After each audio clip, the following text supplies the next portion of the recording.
I throw, you catch. It's not that hard, okay? All right, get the out of here. I'm going to talk a lot about drills and fundamentals. Watch it, watch it, watch it, watch it! On 93.5 Watch it! and 107.5. Boom, baby! The Fan. Kevin, I got a chance to enjoy it even further this morning because for what there's, you and I have talked about this, but there's like a 5-minute window where if you're on the wrong side of that, the traffic really ramps up and it extends your commute by like 3 times longer, which happened to me this morning, but absolutely beautiful drive in. Boy, fitting. Cars on the track today over at IMS, and it is a glorious Thursday. And a good day to get outside around 4:20 if you would like to as well. Excuse me? It's a day a lot of people enjoy to celebrate, and beautiful day to get outside, whether you are going to the Oval Test or any other celebrations you would like to have When's Earth Day? Didn't Earth Day used to be today? I feel like we're right around there because usually the Reds are eliminated by Earth Day. Well, that's looking right on time this year. Hey, your Athletics are moving. Yeah, had I known this, I would have not picked them. I wanted small market, rats in the visiting radio press box Athletics. I did not want Las Vegas new stadium just north of Allegiant Stadium where the Raiders are. But hasn't this been rumored for like 5 years? Don't we hear this like every... Is this officially it? Didn't I see agreement with, was it Red Rocks, something wrong? Which I thought was in Denver. Have you been to Red Rocks in Denver? I have, yeah. Did you see a show there or just go? No, just go. Yeah, it's beautiful. Red Rocks Resorts, yeah, the Athletics, an agreement to purchase land just north of Allegiant Stadium where the Raiders are in Vegas, $1 billion in the agreement there. Now, so it looks like we will be having a Major League Baseball team on the move. Let me tell you why, to me, this is of somewhat significance. Because, let's be real, the move of the Oakland Athletics or the progression of the city of Las Vegas doesn't really fly in morning radio in Indianapolis. But I don't think this is going to happen, Kevin. But whenever you have an ownership group of a professional sports franchise where the owner passes and there is inheritance of a franchise, you start getting into inheritance taxes versus the taxes of a sale and the cost effectiveness, etc. Obviously, Herb Simon is not like, I mean, he's of good health, don't get me wrong. But when you start to look at the inheritance of the Indiana Pacers, I get worried for no reason. I mean, I'm not there. I have nothing to base this on other than just precedent of other franchises. But Las Vegas, absolutely, at this point, with now that for a long time, pro sports teams didn't want to go to Vegas because of the gambling implications. Now that that's the Wild Wild West, doesn't it feel inevitable that the last step now is that Las Vegas will get an NBA franchise? You always make me nervous when you bring up this Herb Simon Pacers to Louisville thing. Well, I don't think it'd be Louisville. I really don't. I feel like that's the one that you've brought up before. I think you've got to look at, and again, I want to make very clear, I don't think that Herb Simon or the Simon family has any intention necessarily of selling the Pacers. I don't think they're shopping them, none of that.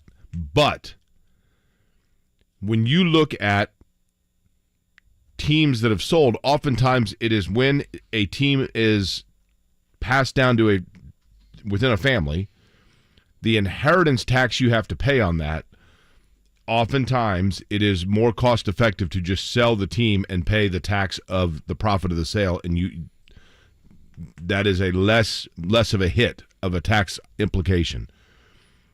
But I do believe if you look at Seattle, probably Nashville, and Las Vegas, those are the 3 markets that I think inevitably are going to end up with franchises somehow, some way, whether it's expansion or relocation.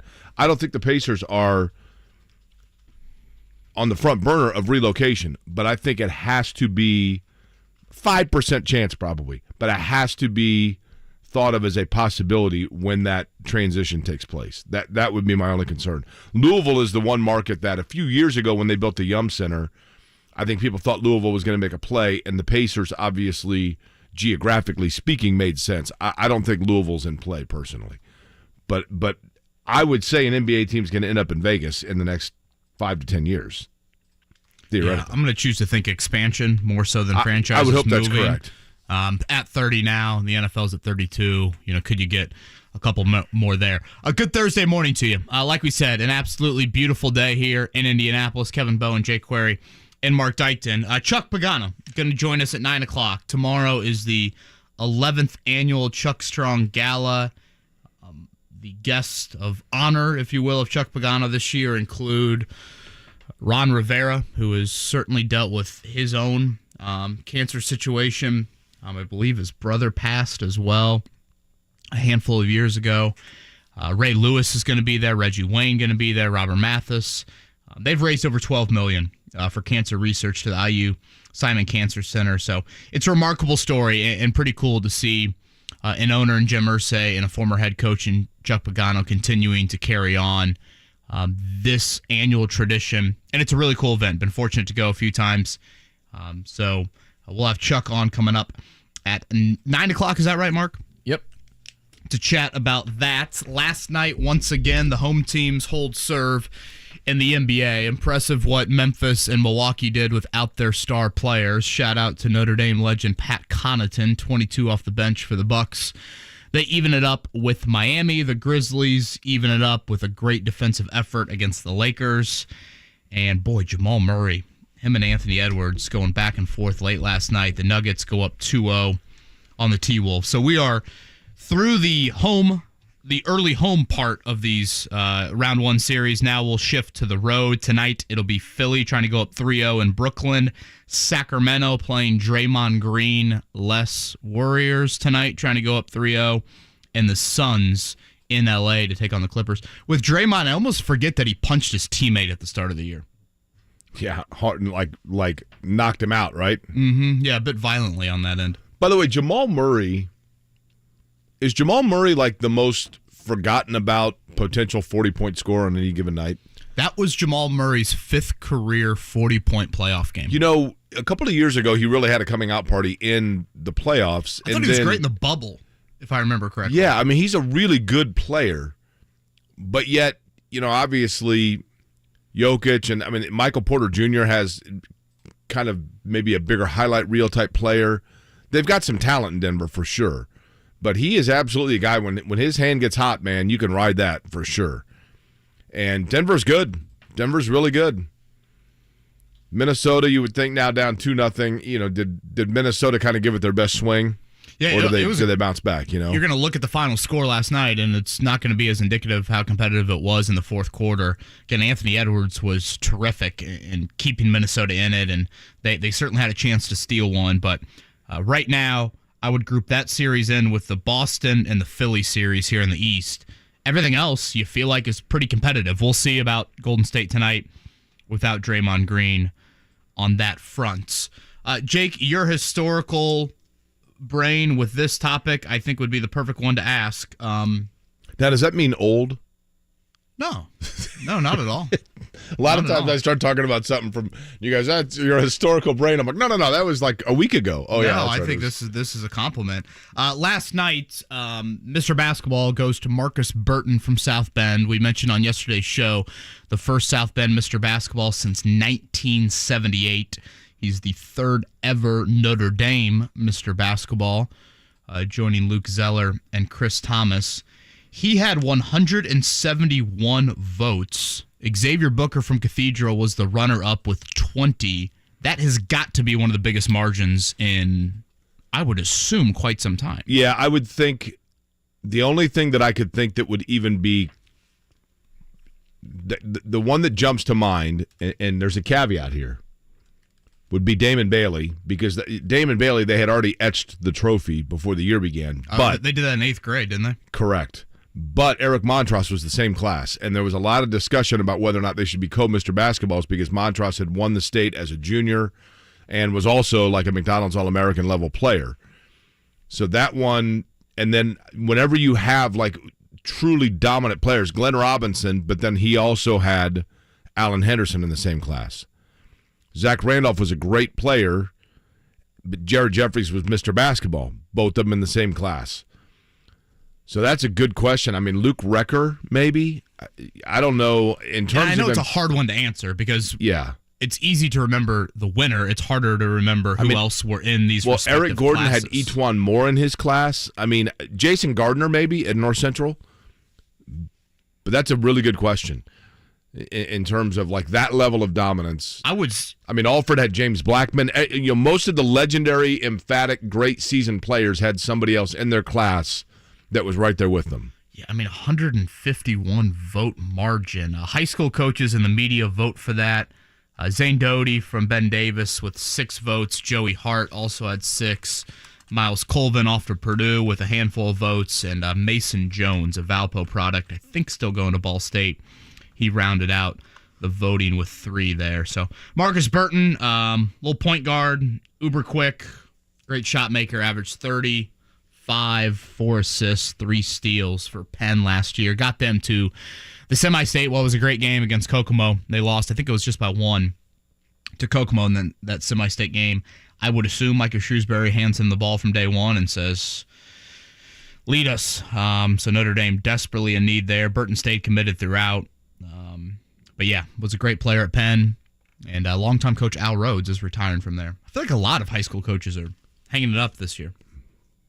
You could probably do an entire soliloquy on that, Kevin. By the way, good morning. I don't know if you said it yet, Kevin. Good morning to everybody. It's a Thursday morning here on Kevin and Query, and it is a glorious-looking morning. As Kevin mentioned, Chuck Pagano, Zak Keefer. We're going to talk plenty of Colts over the course of today. INDYCAR open test at the Indianapolis Motor Speedway. That's been moved from what was thought to be a 3 o'clock start to, I believe, 2:30. I know that our coverage is going to begin from the radio network standpoint at 2 o'clock. Why did I think it was like 11? That is tomorrow. But see, the problem is tomorrow the forecast is terrible. Okay. So I think that's why they moved up today to try to get a little even extra time in. I thought rookies got out there earlier. First shooting today. Boy, that really came off the wrong way. Wow. The first videography shoot today for the Gold Badge, which we did last year with behind-the-scenes stuff for the Speedway. We are going out to Speedway at 11:30 this morning with the digital kids and putting together a video. Well, that's what I am too, right? So we're going to start putting those pieces together as the month of May starts to They are of start age, to shape by up. the way, They are. from a buying and they are tobacco and or alcohol. They are very talented. So we are going to do that at 11:30, and then they'll edit that together. We'll get that ready for the month of May. So things starting to ramp up a little bit. So just kind of walk us through what today is. I mean, is this strictly like, hey, let's get back on a bike for the first time at IMS in nearly 12 months? What exactly is the objective today and tomorrow for the various teams? Yeah, exactly. Basically that. I mean, you obviously have, the month of May, things have been shortened up just a little bit, right?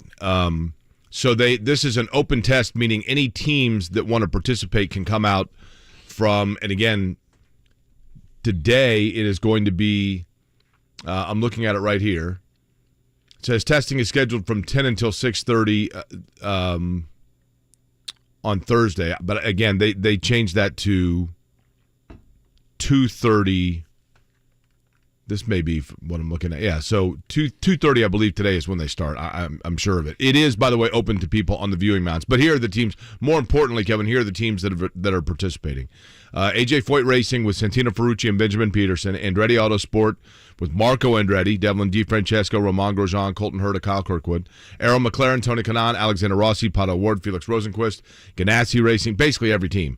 Dale Coyne Racing, Dryan Reinbold Racing, Ed Carpenter Racing, Hunkos Hollinger. So it's open to anybody that wants to come out and test. I mean, that's the big thing. The veterans will be able to go out first, and then the rookie orientation program and refresher courses and those kinds of things will take place after that. This is an opportunity, if you are a rookie, to start getting your rookie orientation going. And when that takes place, what that is under the watchful eye of the league officials, and you have to go through different increments at different speeds. And 15 laps, like between 150 and 175 miles an hour. 15, and I think it may be 15 or 20 laps, and they increase the increment before then you are essentially released into the wild.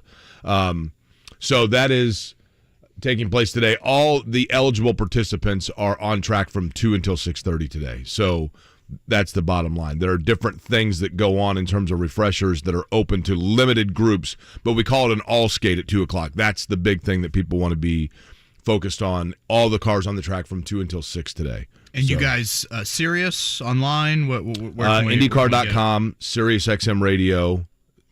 Correct. Both of those two things is where it is. So veterans actually from 10 until noon, if they would so choose, and then rookie orientation takes place along with refresher courses. I'm assuming Steph Wilson probably has to take the refresher course because he hasn't been in X number of races since the last Indy 500. That's from 12 until 2. The track is usually pretty quiet during those times, but then when the all skate happens at 2 from 2 until 6:30, it's going to be busy. It's going to be packed.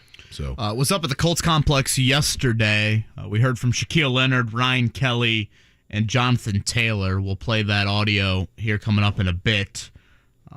The Shaq Leonard thing, it's been very awkward. It's been a very murky injury situation.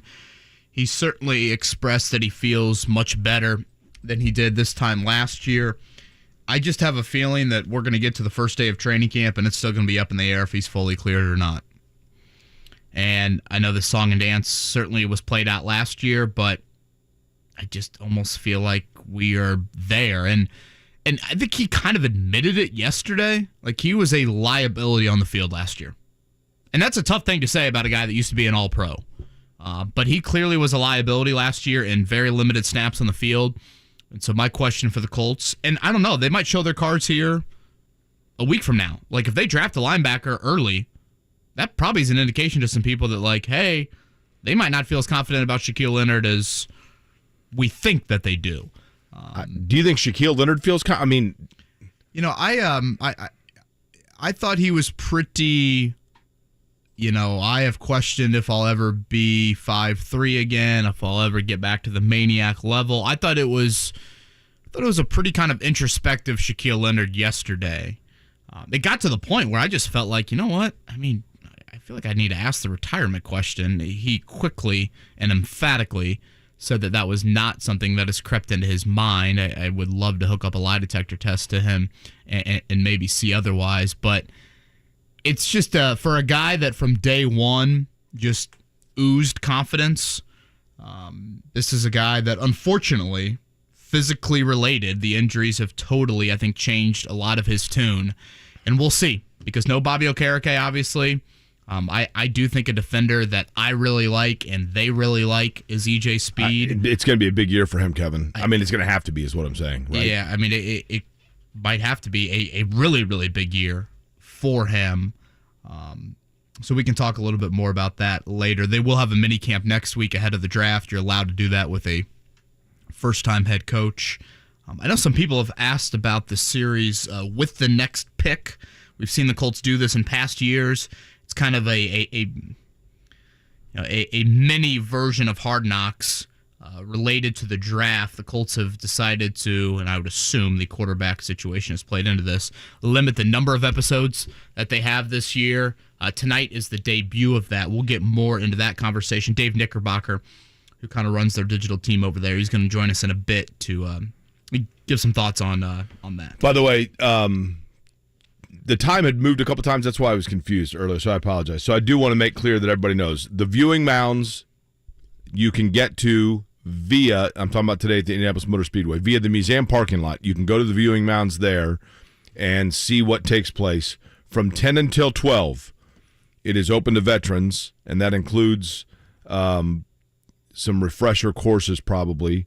12 until 2 is the rookies, or are the rookies, I should say, for rookie orientation, and then 2 until 6:30, what we call an all skate, meaning the track is open. 2 to 6:30 would be the one of key importance, because I think teams that really want to get a feel for how their car drives in traffic and how what it feels like with other, you're going to have possibly 33, 34 cars up to, that possibility, although I don't think all of those have signed up for the test today, but it's going to be very busy from 2 until 6:30. So we're bumping just today. One right now. As of right now, that's correct. The 34th entry is Able Motorsport with R.C. Enerson.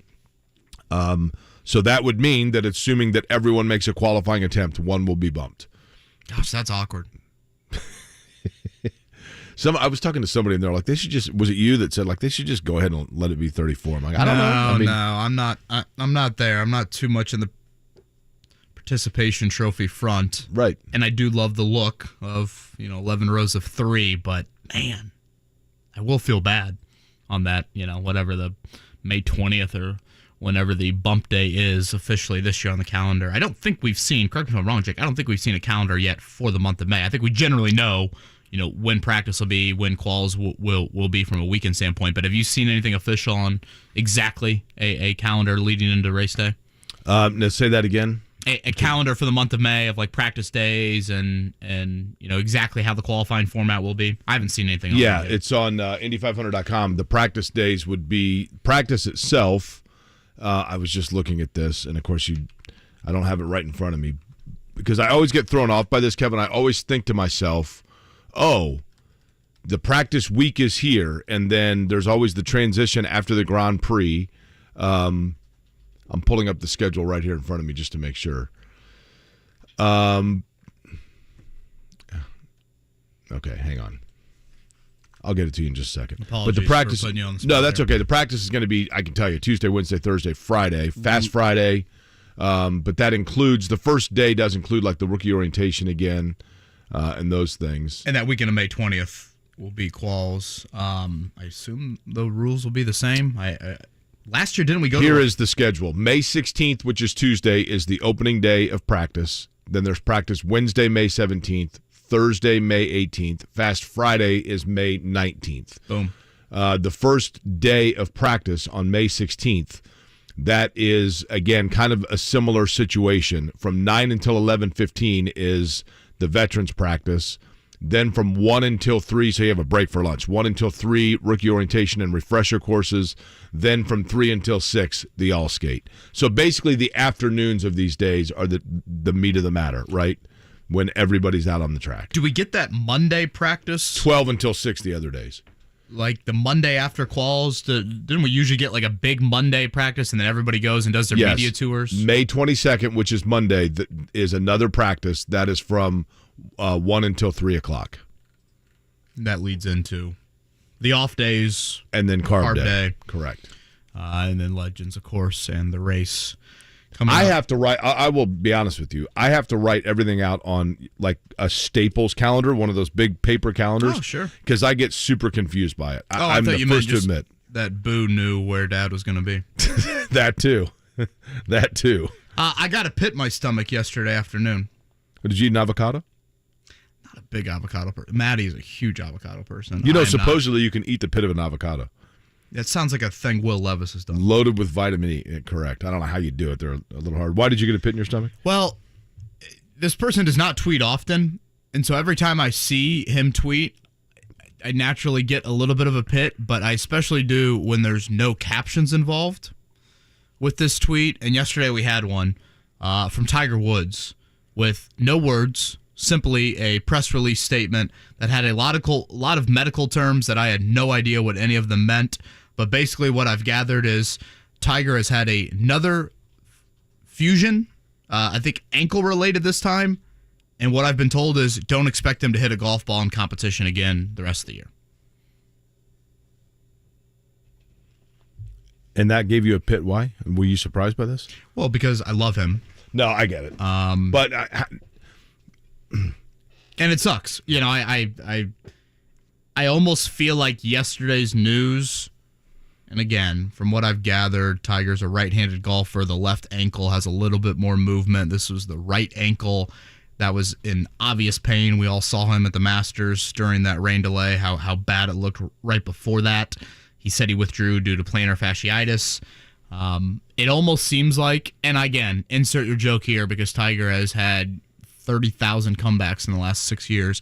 It almost seems like this is the last-ditch effort. Like this is, all right, this is it, one final time.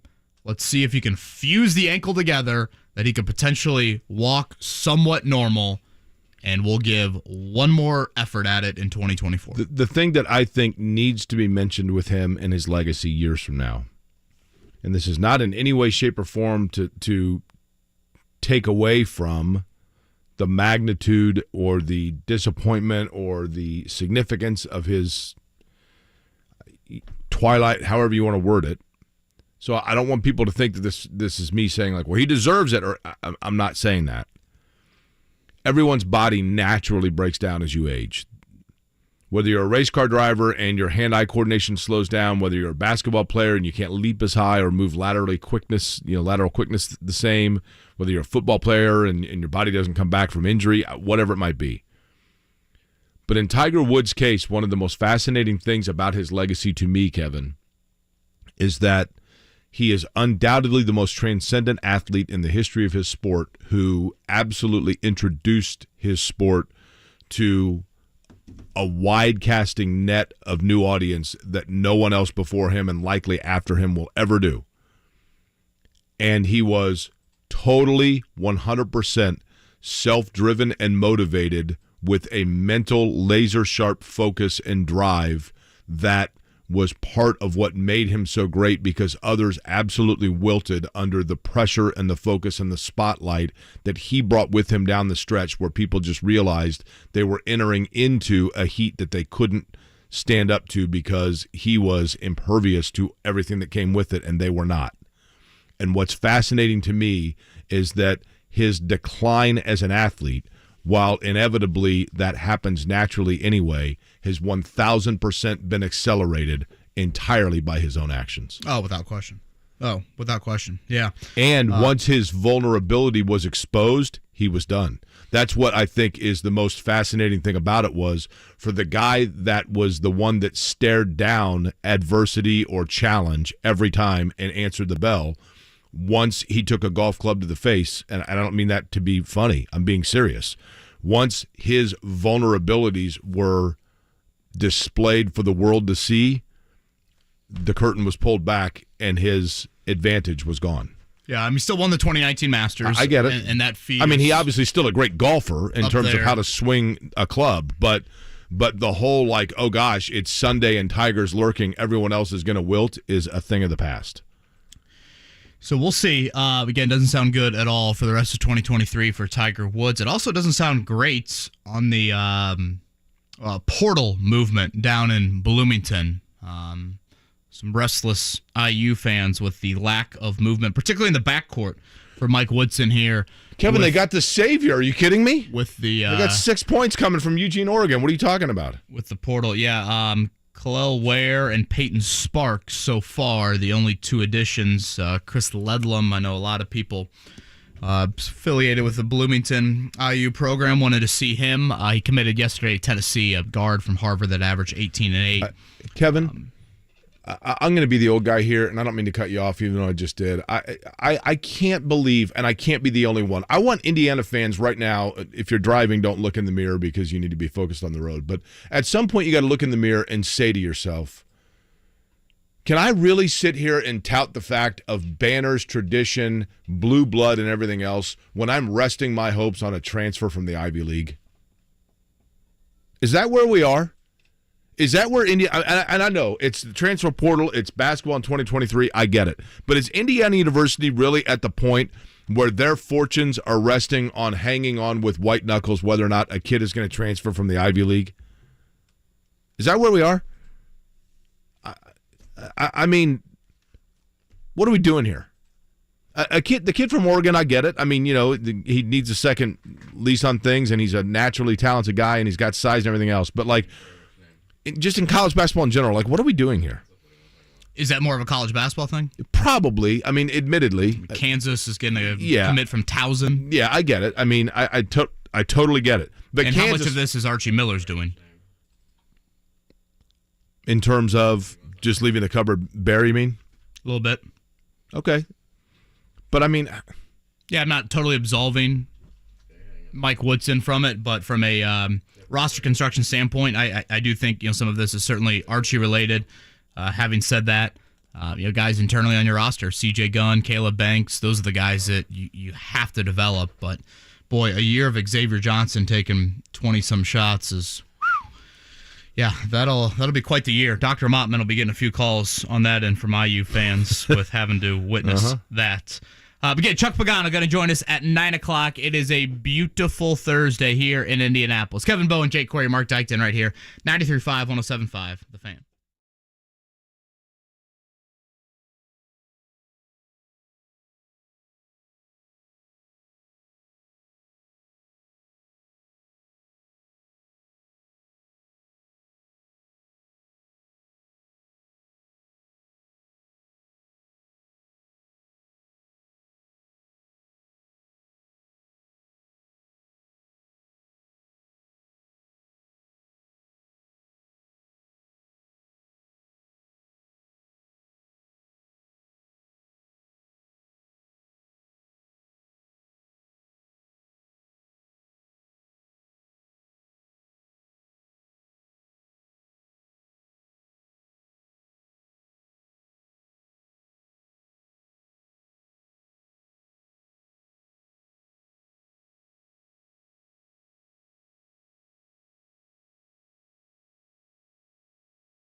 Morning Checkdown. On 93.5 and 107.5 The Fan. Jake, for the second straight night, the home teams take care of business in the NBA, and for the Grizzlies and the Bucks, they both did it without their best players. Memphis, terrific on the defensive end of the floor. They even things up with the Lakers. Season low for LA in scoring 93 points last night, and now Ja Morant can rest that right hand until Saturday, where Game 3 will be in LA. For the Bucks, they had a big night offensively, a ton of threes, great performances off the bench. Pat Connaughton at 22. 138 for Milwaukee without Giannis. They tie up that series at 1-1. And the Nuggets, they move to 2-0 over the T-Wolves. Jamal Murray with 40 in that one. 122-113. The Nuggets beat the Timberwolves. Did you see Dylan Brooks' comments after the game? Yes, Dylan Brooks talks, and he also, I think he walks it a little bit on the floor as well. Great defensive player, but boy, he's not afraid to try and poke the bear here with Well, that's what he said. LeBron. I poke bears. Talking about LeBron. He's old. He's like a better Lance Stevenson. I like when he said, I don't respect anybody until they show me 40. LeBron's the all-time leading scorer in the history of the league. I mean, does he mean 40 against me personally? Can you imagine what LeBron would like to do to him in Game 3 coming up? What's the over-under? What's the over-under now for how many LeBron's going to score in the next game? Doesn't mean the Lakers will win, but... Major League Baseball yesterday, by the way, Cardinals over the Diamondbacks 14-5. You gotta Elsewhere. let them win one. What's that? Arizona can't win all of them. We had to give a charitable I donation. forgot you're on the deep. You're on the you're coming to my D-backs side of bandwagon, things right? with the charitable, Mark? Well, no, your Athletics are quite charitable. Tampa over the Reds 8-0. Well, where are you going to go? Are you going to abandon being a Reds fan? Are you going to abandon following this team?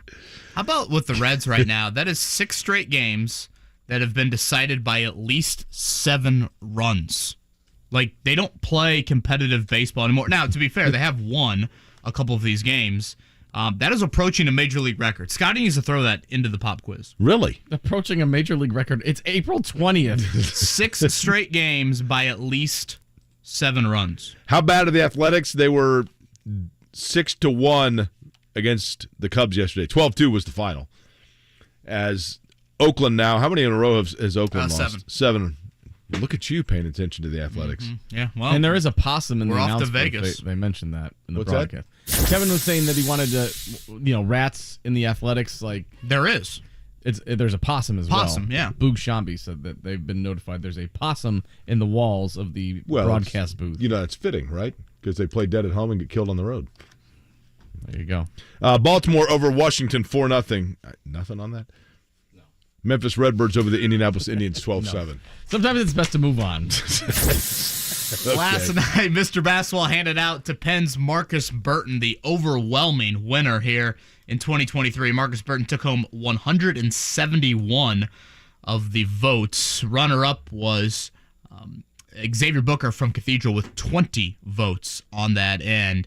He's the 3rd ever Mr. Basketball to head to Notre Dame, joining Chris Thomas and Luke Zeller. And the other thing to note today, Jake, you're going to be busy this afternoon, correct? That's correct. Action gets underway at the Indianapolis Motor Speedway at 10 o'clock, and then at 2 o'clock, it is an all-skate. So you have essentially from 10 until 12 this morning beginning. And again, you can go to the viewing mounds at the Indianapolis Motor Speedway, which are accessible from the museum parking lot. 10 until 12, it's veterans out on the course for the refresher.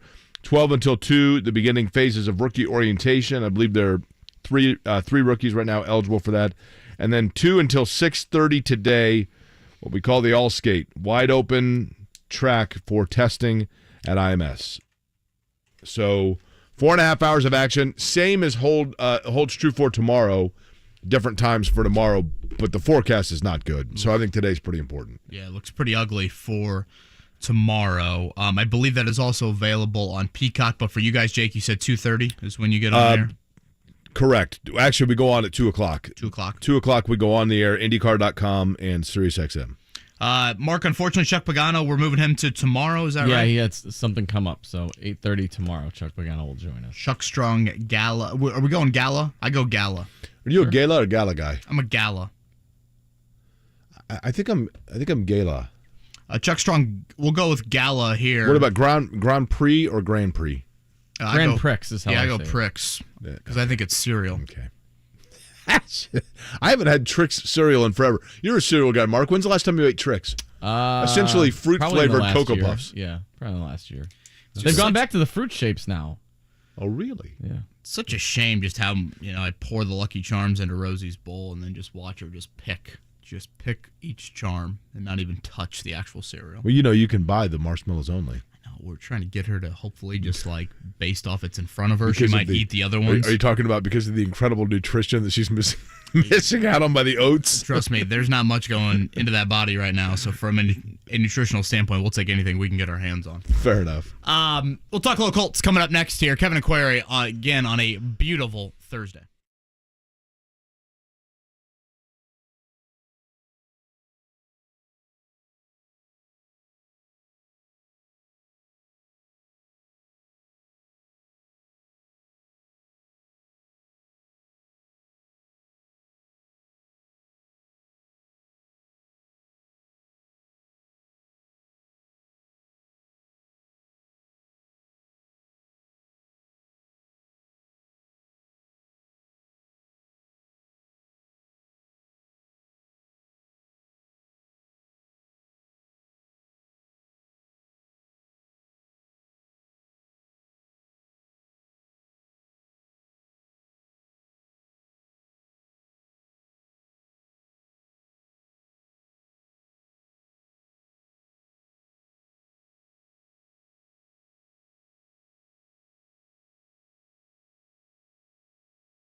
93.5 and 107.5 The Fan.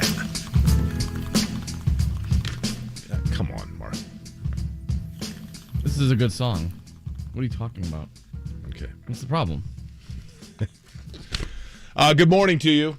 It is 12 minutes before the hour of 8 o'clock. My name is Jake Query. Kevin Bowen here as well. The calendar conscientious Mark Dykton flying the controls for us this morning. It's Again, April 20th. What's going on? Did I miss something? Okay. 420, yeah. Mm-hmm. What does that mean? What do you think the attendance will be like in my class today? I think it'll be fully attended as usual. I thought you were going to say it'll be high. I was going to say it'll be high, yeah. I figured that was a layup for I am in the weeds right now. I don't know what you guys are talking about. Okay. I was texting Kyle Neddenrip about the margin. Oh, Ned and Rip. Yeah, see, I mean, here we go, right? I mean, come on. Of Marcus Burton. Again, 171-20 was the margin there for Mr. Basketball last night. Romeo Langford, care to guess? Oh, boy. Yeah, that's a good one. Can't believe I didn't think of that. I'm shocked he wasn't 180? 264-11. Eric Gordon had 91.1% of the votes his year. I would have thought Etwan Moore would have gotten a few. Yeah, and I mean, honestly, would Scott Martin or Robbie Hummel have nabbed a few votes even just to kind of pluck a few from Eric Gordon there? But yeah, Marcus Burton, certainly a wide margin, but, here in the last 10 to 15 years, we've had some others even higher on that end. IMS today, 10 until 6:30. That's the one thing on the calendar for right now. That is, again, simply an open test. But, Kevin, when it comes to the Colts, things are starting to ramp up there as well. First off, I don't know if you saw yesterday, more stuff coming out about C.J. Stroud. Apparently one of them, and this is one that I'm like, whoa. Brady Quinn went on a telecast saying that C.J. Stroud apparently no-called, no-showed to the Manning Passing Academy. Now, that seems like a red flag, doesn't it? To be totally honest, and this might be sacrilegious in Indy, I don't really care. And maybe I'm choosing to listen to other people. And again, I guess I'm going against a Notre Dame quarterback, so maybe that's blasphemy by me. But, I saw Ryan Clark last night, took the other side of it and said C.J. Stroud decided he wanted to stay at Ohio State and work out with his teammates in the offseason and, try and build some chemistry there, and never committed to the Manning Passing Academy. So, who do you want to believe right now? Then there's also the report that he failed one of the, or not failed, but scored poorly on one of the tests. I'm with you in this regard. Is this a team leaking all of this? Like, is some team saying, hey, Brady, here you go? Is this the Raiders at 7? Is this the Colts at 4? I mean, that's entirely possible. My thing has always been this. I get it. If a player is of borderline talent, the off-field stuff is a big factor. I get it. When I was in high school, Kevin, we were all led to believe that the SATs were the end-all be-all. Got to do well in the SATs. Got to do well in the SATs. Then we found out after the fact, if your resume as a student in terms of your academics and your extracurriculars put you right on the border, the SATs could put you over the top in terms of admission to a college. I feel like when it comes to, I mean, unless you are, facing felony charges on something, when it comes to rumors of questionable character, I've always felt like that's the kind of thing that if a player, if you're sitting there weighing between two guys, maybe that's a tiebreaker. But there's a long list, and I get that there are a long list of marginally talented players that the questionable stuff ended up doing them in. And there are some players that were great talents that questionable red flags did them in. Lawrence Phillips comes to mind. But at the same time, I look at Randy Moss. Randy Moss, there were all these teams that were going to make a statement. Well, we believe in character, guys, and we go with character first, and we want great locker room guys. And they passed on Randy Moss, and Dennis Green in Minnesota went, okay, that's cool. We'll just take a guy that's an elite level freak, and in his rookie year, people are like, holy cow. Warren Sapp failed a drug test, and people are like, oh gosh, this guy's he's a troublemaker, and we're gonna take a stand. And Warren Sapp's a Hall of Famer. Laramie Tunsil.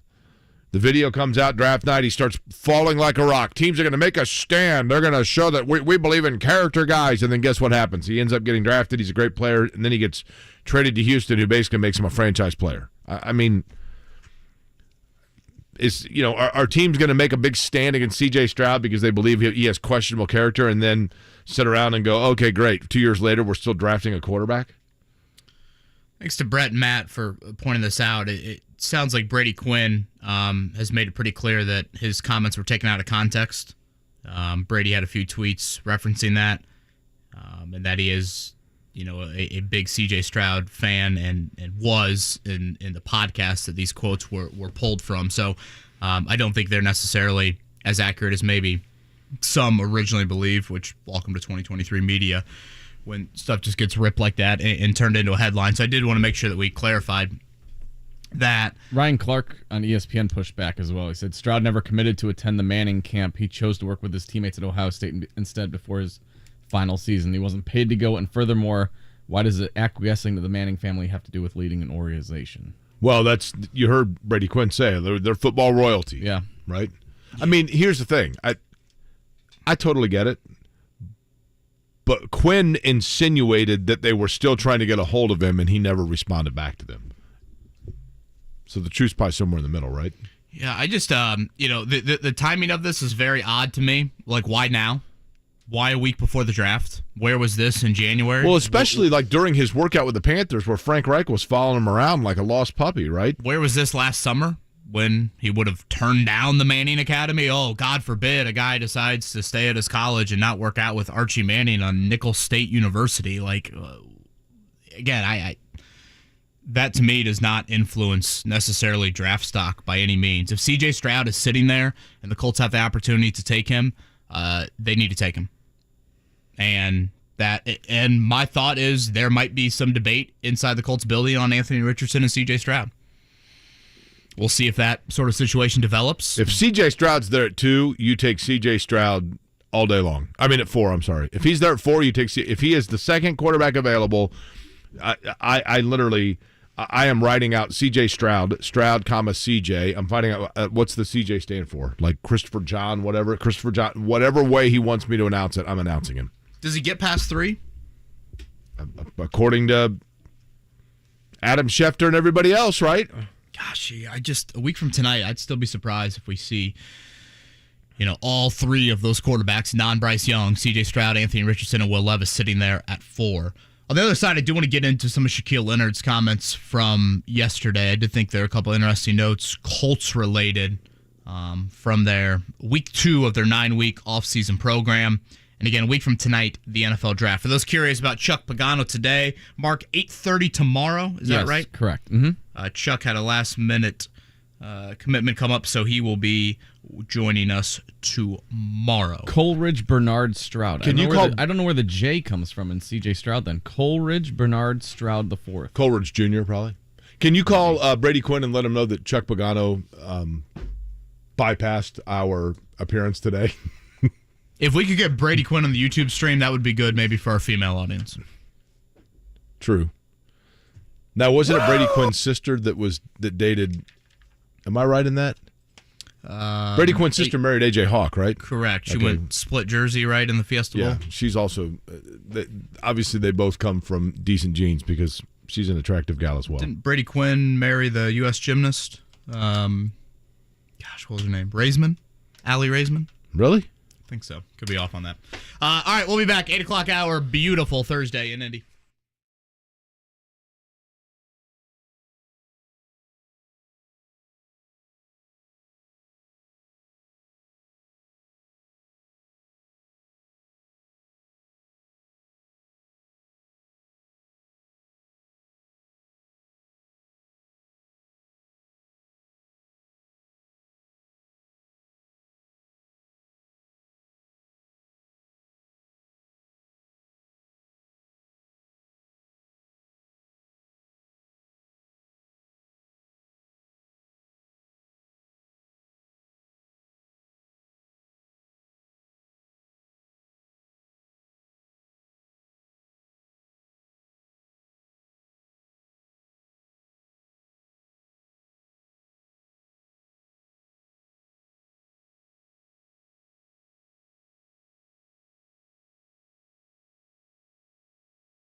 93.5 and 107.5. The Fan.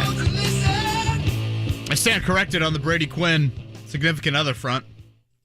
Mark Dykton, it's not Allie Raisman, correct? Alicia Correct. Sacramone? Yes, correct. Quick Google search. Most people would be pretty content with either, to be fully transparent. Happy 420. It is Thursday here, April 20th. Jake will be over at IMS coming up later today, which weather-wise, outstanding. We'll get into the Colts conversation a lot. The rest of today's show. Shaq Leonard, Jake, yesterday. Well, we're going to play some audio here in just a second from him. It is April 20th, so we are 5 months away, 4.5 months away from the start of the regular season. That is a long, long time. Shaq did say on several occasions yesterday he feels much better than he did this time last year, but also he is still a ways away from doing whatever you would consider normal activities for this time of year. The first day of training camp, probably about 3 months and a week away from that, late July in Westfield. As of right now, if you were going to tell me, will Shaq Leonard be participating fully on the first day of training camp? This is just totally my gut based off how he sounded yesterday. I cannot confidently say he will be. And I am particularly interested to see what happens in next week's draft and when do they draft a linebacker. Because I think that could tell you a little bit. And let's be totally fair and honest here. There is no position Chris Ballard has drafted better in history than linebacker. So I would draft one in round 5, see where that guy fits into the rotation. You might need him a lot. As a backup to Zaire Franklin and EJ Speed this year, you might not need him at all if Shaq Leonard can give you normal health. But the vibe that I got was there's been a lot of mental taxing on what Shaq Leonard's had to go through, understandably, over the past year or so with this injury situation. And physically, while he feels better after the second back surgery that he had in November, this is no guarantee that he's going to come back and return to the all-pro form. I mean, Kevin, with that kind of an injury, there is a natural tendency. So much of coming back off injury is psychological. And when I say psychological, I mean just, especially an injury like a back injury, which I can only imagine is relatively debilitating in general. And again, a back surgery to correct nerve issues around and pain around the calf. Yeah, and it has to be in the back of your mind. I think what we lose sight of is, yesterday we were talking about Damar Hamlin. And, I was saying I'm going to be curious to see if Damar Hamlin stays on the Buffalo roster. That has nothing to do with me. I mean, I'm not saying that I hope he doesn't or anything like that. What I'm saying is Damar Hamlin, I think that there is such a very thin margin for error in the National Football League between guys that can't get on the field and then those that are playing. I mean, you're talking about the elite of the elite of the elite. And so you take away even 0.5% of what you bring to the field, and that could be the difference between being on a roster and not being on a roster. I mean, that's all I'm saying. And in the case of like a Shaq Leonard, who is a fabulous talent, but that's when he's at 100%. And if you take away even – and I know that he could sit here and like tweets and say that he's fueled and he's motivated by this and that. I get all that. Whatever a player has to do to get themselves ready to play, great. But in reality, when you go through something like surgeries and back pain and leg pain and multiple surgeries, yes, if you are losing 1% of where you were, that to a lot of athletes is the difference between being a starter on the field and being a fringe player. Can he get that 1% back? I don't know that we can say definitively that he can. I know that certainly the franchise and the city are hoping so. And you would hope so for him. Seemingly a wonderful guy. But that's a lot to overcome. And psychologically, I think, for anybody, and I mean, I don't pretend by any stretch of the imagination that being somebody who their physical exertion is going to the gym on a treadmill and that equates to being an elite level professional athlete. But the one thing that it does have in common is we all have that psychological hurdle of all of a sudden you've got a governor on how hard you can go because your body is telling you to slow down. It's a psychological thing that is a huge obstacle for athletes coming off those things. And I don't know that we have seen yet that he has broken through that barrier. No, I thought last year, again, he looked like a liability when he was on the field. And Jake, to me, it's as much, certainly mentally, Leonard said it yesterday, how much of a grind that has been for him. But, again, physically, of a guy that has been used to being such a very unique athlete, a guy that's not, 6'3" and 235 pounds, and think of him kind of like a big old thumper linebacker. This is a guy that needs to be at kind of that peak athleticism to make plays in space and to roam and to use his athleticism and his quickness to play at a really, really high level. Here was Leonard yesterday in looking back on last season. It was hard. It was hard, still hard. Like I said, I'm nowhere near where I want to be, and just that mental toll that it took on me to try to figure this thing out. And, this game is hard. This game is very demanding mentally, physically, and emotionally. And, that's what I signed up for. And, I'm just going to continue to work to be the best version of myself and get back. Last year I felt like I was a cheerleader and, try to be a coach at some point and try to get a guy some cues on, what I see to try to stay close to the game. But, it sucked. It still sucked, standing on that sideline. Leonard mentioned yesterday couldn't do calf raises for a whole year. Feels like right now he does have more power in the calf, still not where he wants to be. He repeated that on several occasions, but that he is feeling better than he did last year. So, I thought, again, liability, 10% of the player that he normally is last year. How much does he get to 100%? Does he ever get back? Anytime you're dealing with multiple back surgeries and nerve, we know full well here in this market how that's going to be. So really interested to see how the Colts handle linebacker next week. Mentioned it to start the show. I think if you want to label a sleeper type player, a potential kind of breakout player, a guy that just frankly could be needed more, EJ Speed is a guy that I would put into that category. I think he will really be an important piece, and Gus Bradley spoke very highly of him yesterday, so that'll be something to keep an eye on with the draft coming up a week from tonight. I really like EJ Speed, but I really like EJ Speed because he has been T.J. McConnell. But is T.J. McConnell the same player if all of a sudden you're asking him to be your starting point guard? And E.J. Speed's been a really nice plug-in, fill-in guy that's made some nice special teams play and been a guy you root for because he's answered the bell. But that bell's never rang this loud, right? You look at Speed. Remember that Christmas night game in Arizona, Jake, where they had a ton of guys out due to COVID? Yeah. He was one that really stepped up. Last year in the opener, he made a huge play against Davis Mills when the Colts were getting smoked in Houston. That kind of spearheaded a bit of that comeback. Yes, it ended in a tie, but that was a big play from Speed. So, what would he look like as a full-time starter? I still think, and with Stephon Gilmore no longer here, it's a big storyline. Who on this team is going to make plays in the fourth quarter? Who on this team defensively is going to make plays in the fourth quarter there? I see a smirk from you two there. Referencing anything? Go ahead, Jake. What's that? Go ahead. Philman. You just mentioned Stephon Gilmore. Yeah, uh-huh. Mm-hmm. But I believe Mr. Gilmore, as known to some people around the city. Pouring out part of my drink right now. He's in Dallas, by the way. Is that what you wanted to get at? Yeah, that's it. Fifth-round pick, the Colts will use. 3 fifth-rounders coming up next Saturday, I guess, the final day of the draft. Didn't we officially retire the Mr. Gilmore soundbite? We did. We played taps. I saluted. Yeah. That was an emotional moment there. Dallas not on the schedule this year. Let's not talk about it too much. I will get emotional. They will not see Stephon Gilmore. You think Sabonis plays tonight? Questionable with a sternum injury. Is that a questionable with a sternum injury because they're saying, hey, NBA, look, our guy might not play, so you better suspend their guy?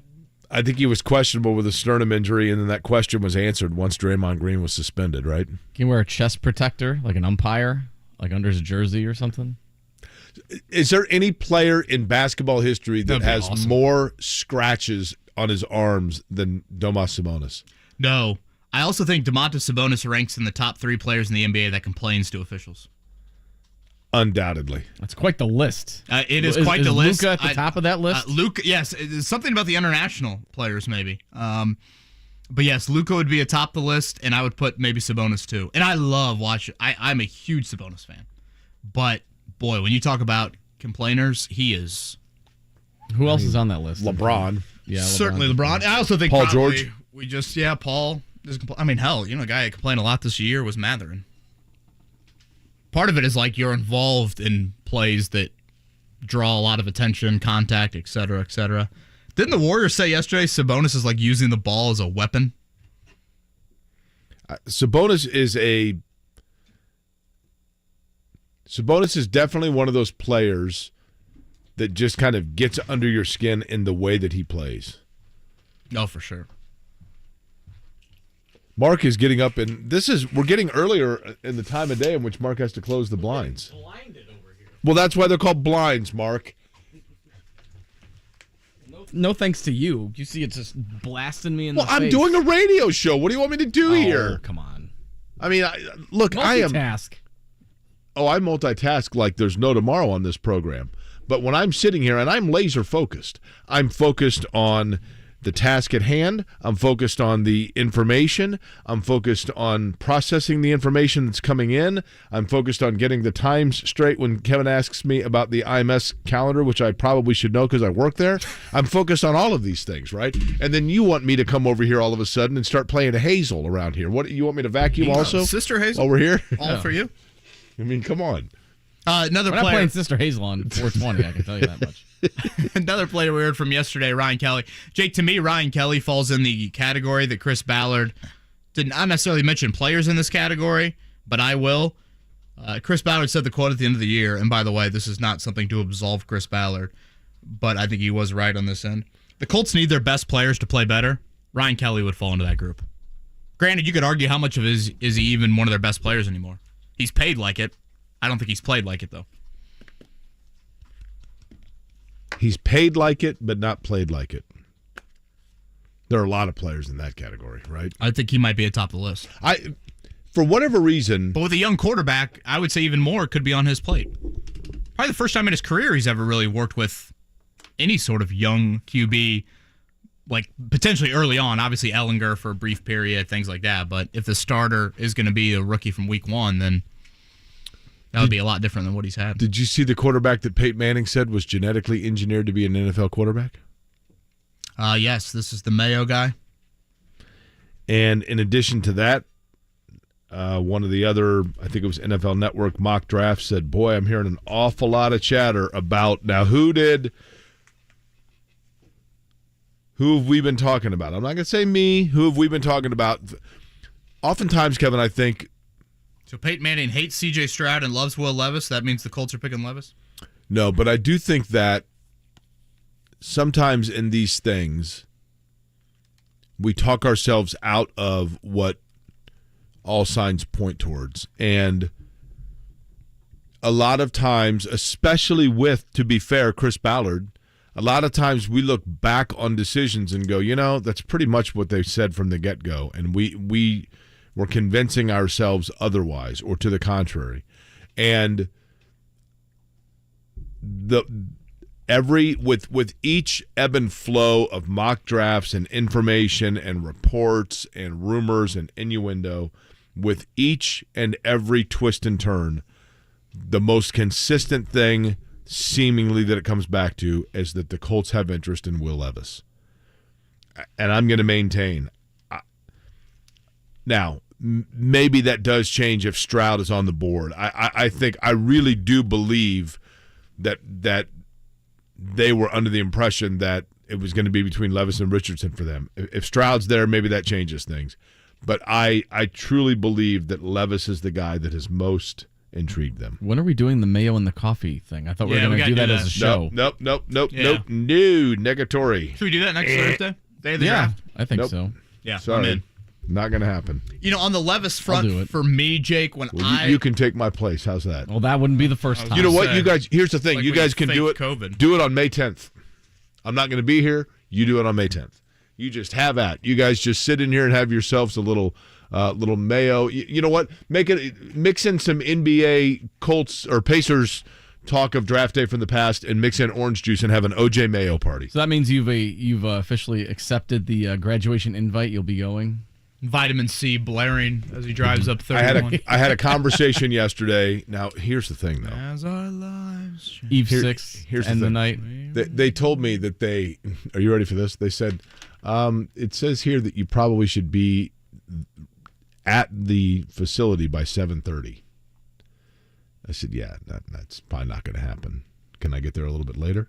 You may spend the night in Kokomo, party with some of your classmates at the Hugger? Yeah. Uh-huh. One last kegger before we all depart. You know the Tuesday night specials of the Hugger? Hey, Oh, incredible. Let's get the radio guy to buy kegs. He's the only one of age. Incredible. They're not going to ID you. You So look 50. Well, I am 50. I think we need to do it together. I think it needs to be teamwork. I would No. want you to be in here, Jake. Negative. I would want you to Negative. be in here. Again, on the Levis front for me, when I have heard the most Colts interest in Levis, which I've heard, it was pre-Shane Steichen hire. How does Steichen change that? That would be the question I would have. I am probably a little bit more of Anthony Richardson is in play than the Colts are ready to turn in the card for Will Levis tomorrow. That's kind of where I'm at. Again, I would be lying to you if I had strong conviction, or if I believed I had strong conviction. I do not. I don't have strong conviction on my own end in my belief of the players, and I don't have strong conviction from anyone inside that Colts building, which is a good thing, because the Colts should not be, leaking any sort of info when it comes to this. I did want to sneak this in. John was curious about the Shaquille Leonard contract details on that end. He's under contract for 4 more seasons. That is through 2026. Basically, the earliest you could get out of that without having a big old cap penalty would be after 2024. So this is the bed that you're in right now. For those saying, just trade Leonard, no one wants that contract. Yeah, I mean, it's a tough spot, right? Not to mention the medicals. Let me ask one other thing about Shaquille Leonard to you, Kevin. In your opinion, and I don't know how to word it this way, but okay, if Shaquille Leonard's understudies would be who? On the roster? Yes. Well, probably just EJ Speed. I mean, you could go a little deeper into a JoJo Doman or some of those guys. Or perhaps they draft one right in round 5. I would think and hope they draft a linebacker next. Okay, now, if Shaquille Leonard, EJ Speed is what percentage of Shaquille Leonard? That's a great question. You know what I mean? So Shaquille Leonard needs to lose what percent of his ability before you're better off than just going with EJ Speed? If Shaquille Leonard cannot be his fourth quarter playmaker, then to me, Jake, I could be talked into EJ Speed should be out there more than him. That's what separated Leonard. There were plays, Jake, you would watch first quarter, second quarter, first down, second down. Leonard would just get run over. Okay, no, hold on. I'm going to be that guy. Do you remember last year? I think it was right around this time a year ago when we listed our most indispensable players. Uh-huh. And do you remember when, and probably understandably and rightly so, I caught a ton of grief, a ton of it, when I said that I thought there was the possibility that Shaquille Leonard was overrated because while he is an unbelievable playmaker of turnovers. I thought it was more grief for having Danny Pinter and Rigoberto Sanchez on the list. You know what? And both of those turned out, if you don't mind me saying so, by the definition of what we were doing, the guys that if they were not able to perform were going to most hurt the franchise in the year. But back to the point, what I was saying about Shaquille Leonard, and I didn't do a very good job of illustrating it, but what I was saying was his ability to force turnovers are unparalleled in the league. But if you take and that, it's a big thing to say, well, you can't just take that away because it is so unique. But aside from those plays, I thought there were other plays where he was very ordinary. When he wasn't making those plays, I thought he was otherwise an ordinary player, which caused him to be a little bit overrated. Still very, very good, but at times a liability, quite frankly. Liability is maybe the wrong word, but of question. And if he's not able to get those turnovers and make those kinds of plays, Kevin, then you have to have it. You have to have it, and especially without Gilmore, because he was a guy that provided those opportunities for you in those moments. I know a lot of you have had questions on the With the Next Pick series. The Colts have done that pretty annual basis here over the last few years in the Chris Ballard era. We'll chat more about that coming up with Dave Knickerbocker. Colts are shortening up that series this season. We'll explain why with him coming up. Zak Keefer at 9, is that right? Yeah, 9:05. Yep. 9:05 for Zak Keefer for those looking for Chuck Pagano. Last-minute situation came up for Chuck. He's going to join us tomorrow, which will be the date of his 11th annual Chuck Strong Gala, which is raised 8:30 for Chuck Pagano tomorrow, which has raised over $12 million for cancer research for the IU Simon Cancer Center. Let's hit a morning checkdown. The Morning Checkdown. On 93.5 and 107.5 The Fan. We'll begin actually with action over at the Indianapolis Motor Speedway because several people have asked me, so I'm going to repeat the schedule for today. Open test, meaning basically a practice day at the Indianapolis Motor Speedway today, beginning about an hour and 36 minutes from right now, from 10 until 12 o'clock, veteran refresher course for those that want to go out and refamiliarize themselves with the track. So open for veterans from 10 until 12. Then from 12 until 2, it is rookie orientation. So that means those rookies that have to undergo the series of laps under the watchful eye to get cleared to run the Indy 500. That will take place from 12 until 2. It is not imperative they complete that today, by the way. From 2 until 6:30, what we call the all-skate.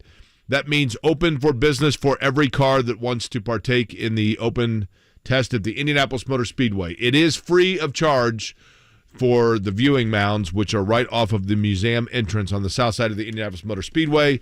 You can watch it on Peacock. You can listen to it on IndyCar.com and SiriusXM. Foggy smoke over the mounds around 4:20. Is that the snake pit already getting going? Today. Turn 3, shifting over to maybe the mounds in turn 2 here on the first day on the Oval here in 2023. Last night in the NBA, for the second straight night, we got the home teams winning all 3 games. I'm fully prepared for the text from my mom. What is the 420 Kevin keeps talking about?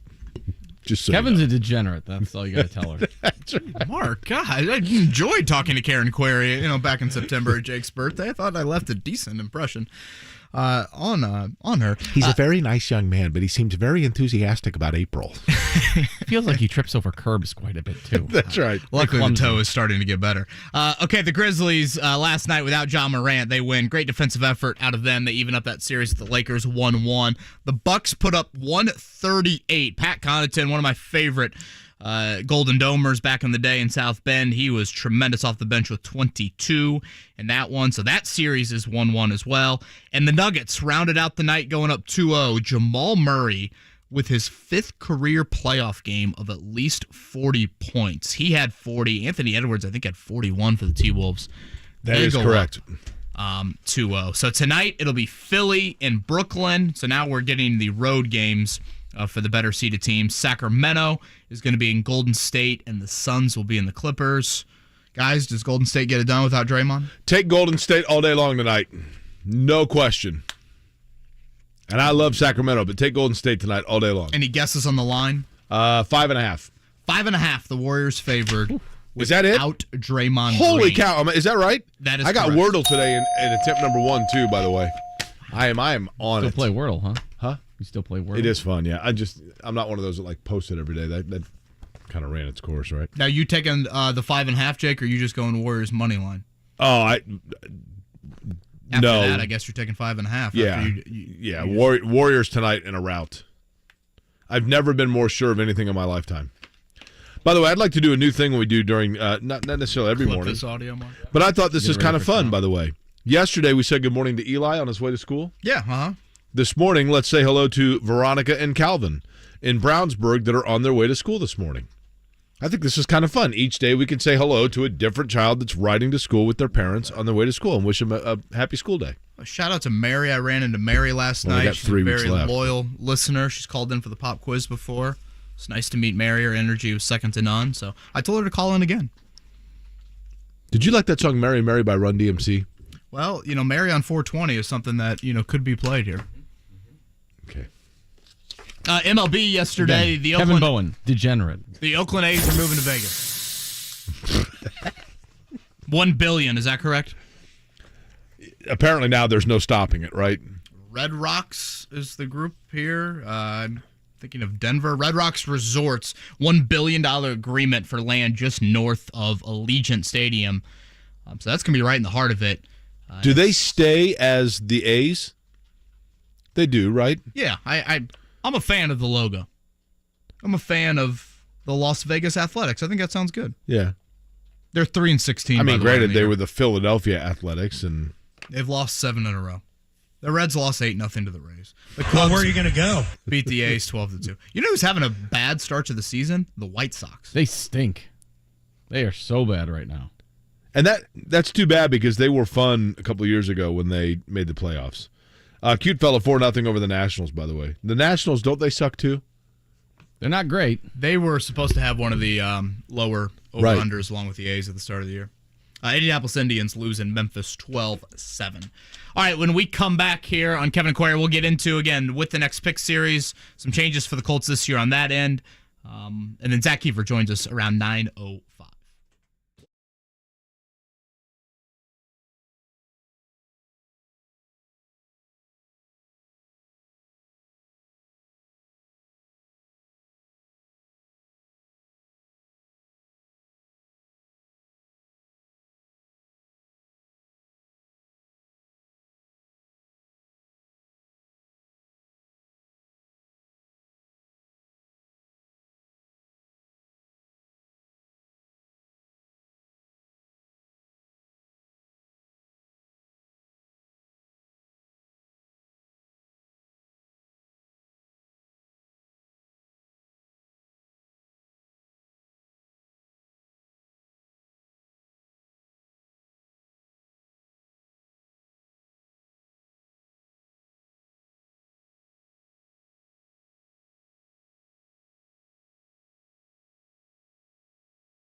on 93.5 and 107.5. The Fan. 33 minutes after the hour of 8 o'clock in Indianapolis. Good morning to you. Jake Query along with Kevin Bowen, Mark Dykton here as well. And joining us now on the Payless Liquors Hotline, a guy that has kind of a dichotomy here in terms of sports franchises in Indianapolis. He is the same, the namesake, if you will, of the least popular franchise in town, and he is working for the most popular franchise in town. Dave Knickerbocker joins us from the Indianapolis Colts, and I am assuming, Dave, putting the finishing touches on with the next pick, which releases tonight, correct, on Colts.com. Let's begin with that. Thanks for joining us and give me the specifics on what exactly you guys are putting the bow tie on in terms of tonight's programming. Yeah, thanks, Jake. Good morning. We're pretty much done with episode 1.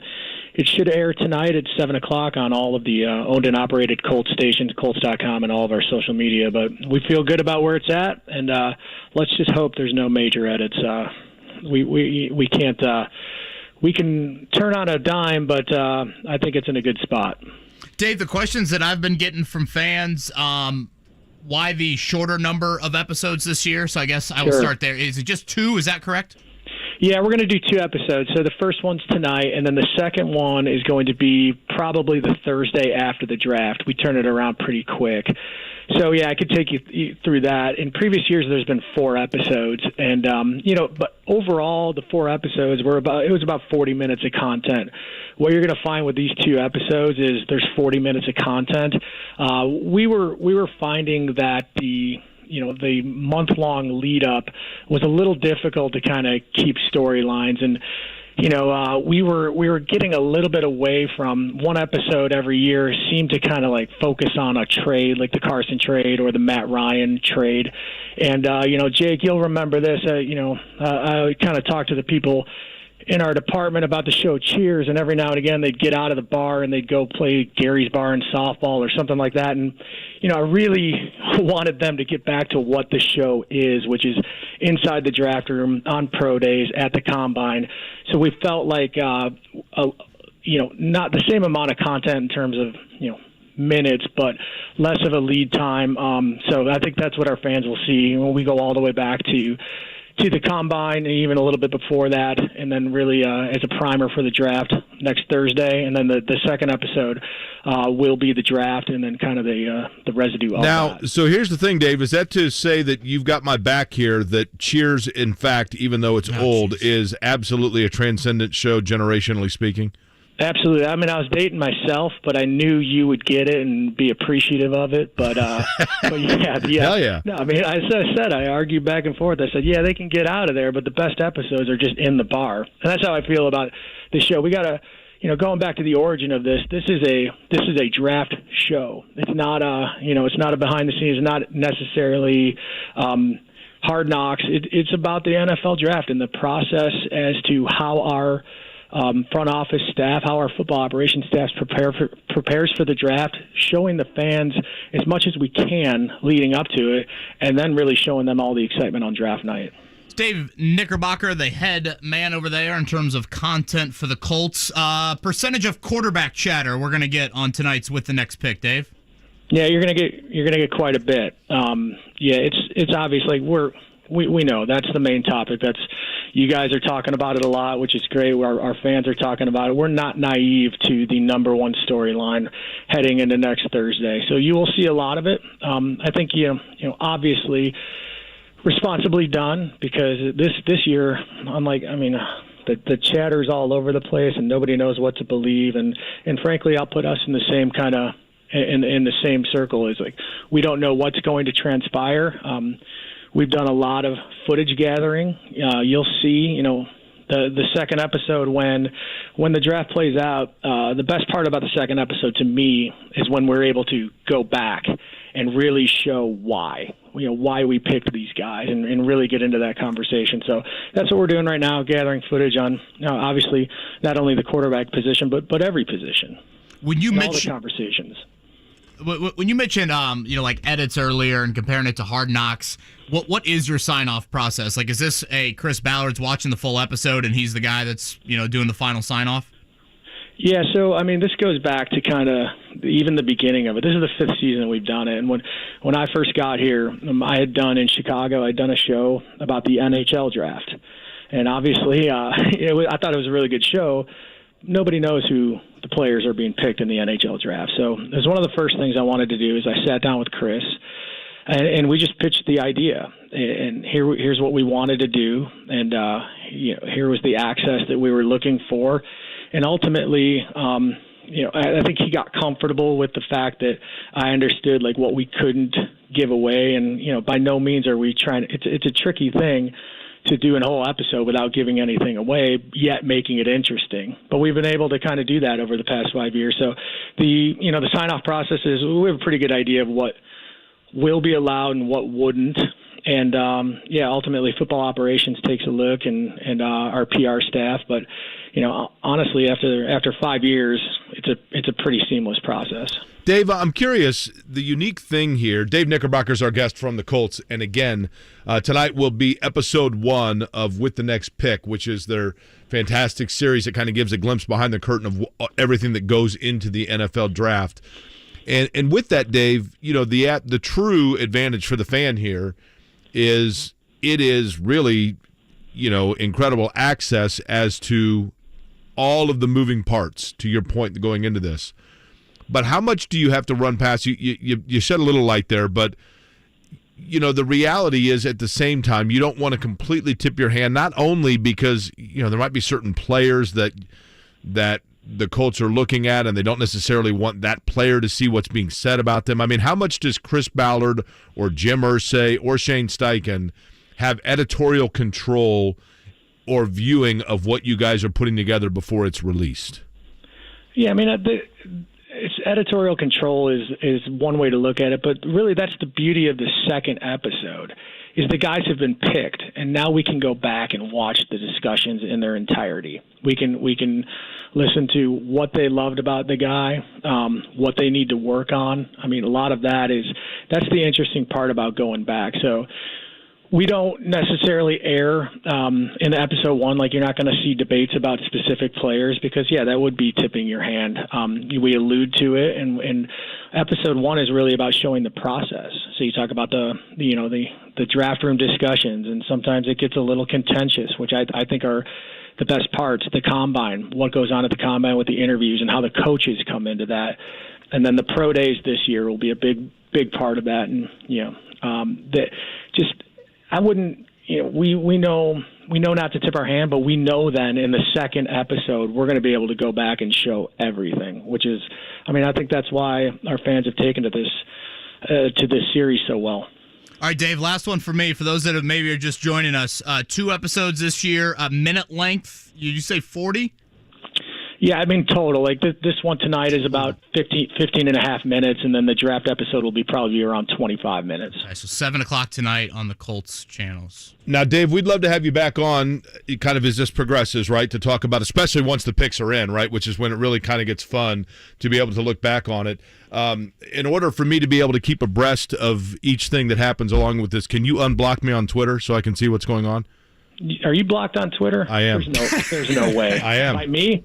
I don't even know how to work it, but you'll get unblocked right when I hang up the phone, Jake. I promise you. Do I need to check? I thought maybe you didn't like. I didn't even watch Cheers. I thought maybe you just like you liked Cheers too much or something. I wasn't sure what I did.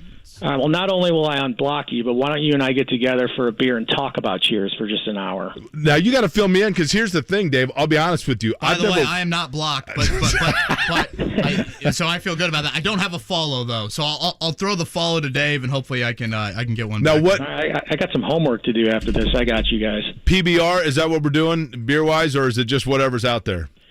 I think whatever's out there, whatever's out there, whatever you're having, I'm having. All right, sounds good. And actually, you can fill me in on Cheers, because I was a Cosby Show guy and Family Ties guy, but I certainly know of the bar Cheers. But Dave, we appreciate it tonight. What time does everything release on Colts.com? 7?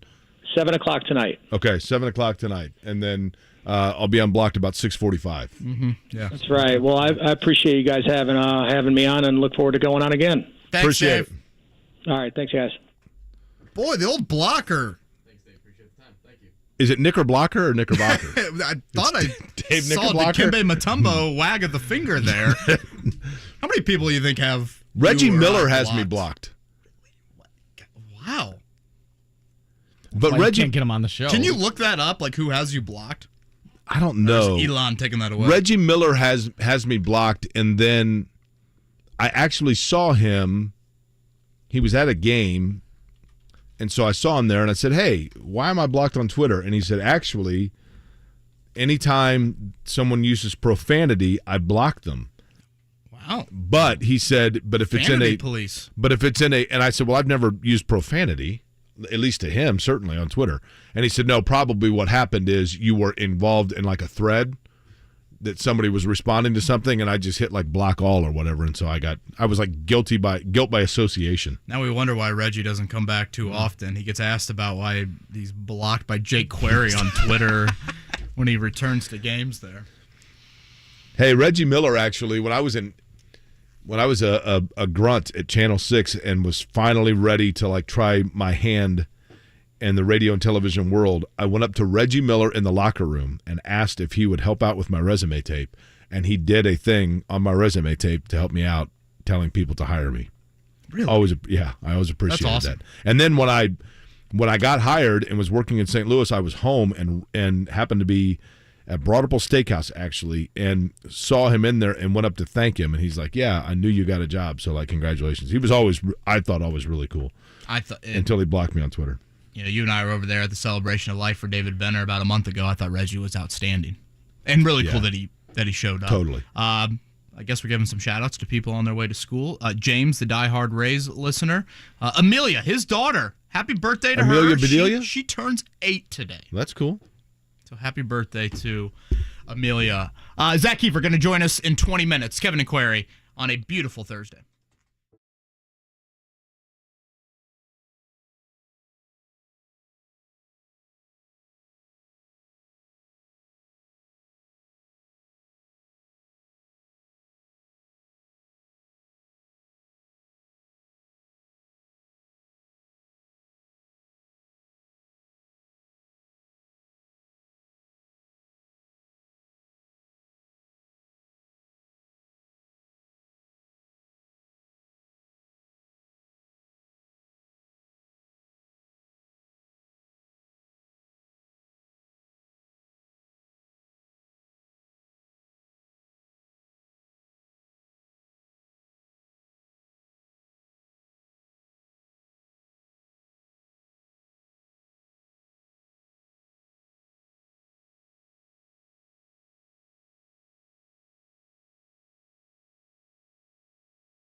107.5. Name the movie. The Fan.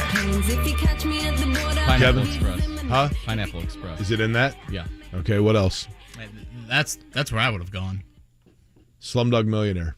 Oh, nice. Slumdog Millionaire is a terrific soundtrack. Slumdog Millionaire is a fabulous movie with a great soundtrack. However, I've never understood this. Two things. Number one, the guy spends his entire time trying to find the girl. Then he goes on the Who Wants to Be a Millionaire show. He's allowed the one phone call, and during that phone call, he gets a hold of her. But then the next day goes back to the train station to wait and try to find her. Wouldn't you just call her back? And then secondly, he's on Who Wants to Be a Millionaire. The entire nation of India is watching it. The next day he goes to the train station and not one person recognizes him. Odd. Other than that, it's a fabulous movie. The concept is great. I've seen it once, and I've never. Yeah, it's been a while. Hearing that song probably wants me to watch it again. Great reference there by Mark Dykton. He's been on it today with the song choices here. Happy Thursday, April 20th, 4 in the calendar. If you do your knuckles, Jake, 4. You know this is a 30. Oh, so hold on. Let me. No, but here's the thing. So you taught me this knuckle trick to know the 30 and 31 deal, right? Right. Start with your indent finger. You start on the high knuckle? Pointer finger, I guess. Okay, so the question is, that starts at the 30s are the indent or the mountains? Divots. Okay, so that's the divots are the 30s? Mm-hmm. So January, February, March, April. So 30 days in April? Mm-hmm. Okay. Well, that's good. So May will be here sooner than I thought. Sure. Okay. Beautiful May Day. Jake will be out at the track. You can head out there. First day on the oval as cars get used to that again. Next week down in Barber. Road course coming up. I think that's Mother's Day weekend. And then after that, it'll be a week of practice. Fast Friday, quals, and then, of course, race day just a hair over a month away. If April showers bring Mayflowers, what do Mayflowers bring? You've done this before. I kind of forget exactly how it plays out, though. The Colts. Okay. What? What do you mean, what? In my opinion, that sucked. You've got to be the only person in Indianapolis I get it. that didn't get the reference, but Mark. I had to roll. Do you know, by the way, do you want to know a fascinating fun fact? I always do. Let me tell you a fascinating. Does anybody ever say, no, I don't want to know a fun fact? Do you know that where Bob Irsay's resting place is on Crown Hill? If you go to Crown Hill Cemetery, Crown Hill is, of course, the Crown Hill of the cemetery itself. And it's basically the movers and shakers. The Crown Hill Cemetery, the main hill, at the top of it is James Wickham Riley. The majority of those that are entombed on Crown Hill are the Townsend family or the Fortune family, both of which are affiliated with the original investors of the Eli Lilly Corporation. Towards the bottom of the hill is the resting place of Bob Irsay, Jim Irsay's father. There's a road that goes up the hill. On literally the other side of the road is the Indiana CEO of the Mayflower Moving Company, which is the moving company that the Colts used coincidentally. I mean, I don't know that they knew each other, but when the Colts moved here from Baltimore in the Mayflower trucks, and I believe Mayflower actually had to close in Baltimore because people were so livid over it. There's your little fun fact of the day. Educate right there. What do we do on this program, Mark? We educate and entertain. I don't know if that was as much of a fun fact. That was talking about dead guys and moving trucks. You don't think it was fun? I don't know if I'd use the word fun. It was a fact. Okay. Not necessarily for those involved, per se. How about this little shout out here to Ellis, who became a teenager today. Lucky 13 for Ellis when the clock struck, of course, 12 a.m. This is from her Uncle Sean. She's my little Cinderella, and I'm her awesome Uncle Sean. P.S. She's an incredible multi-sport athlete and Ninja Warrior fan. Oh, really? I liked that show, Ninja Warrior. They filmed on the Circle a few years ago. I remember that. Remember working overnights watching it. Yeah, that was quite the scene down there. Was it Scott Dixon or Kanan or both that did it? They both did it.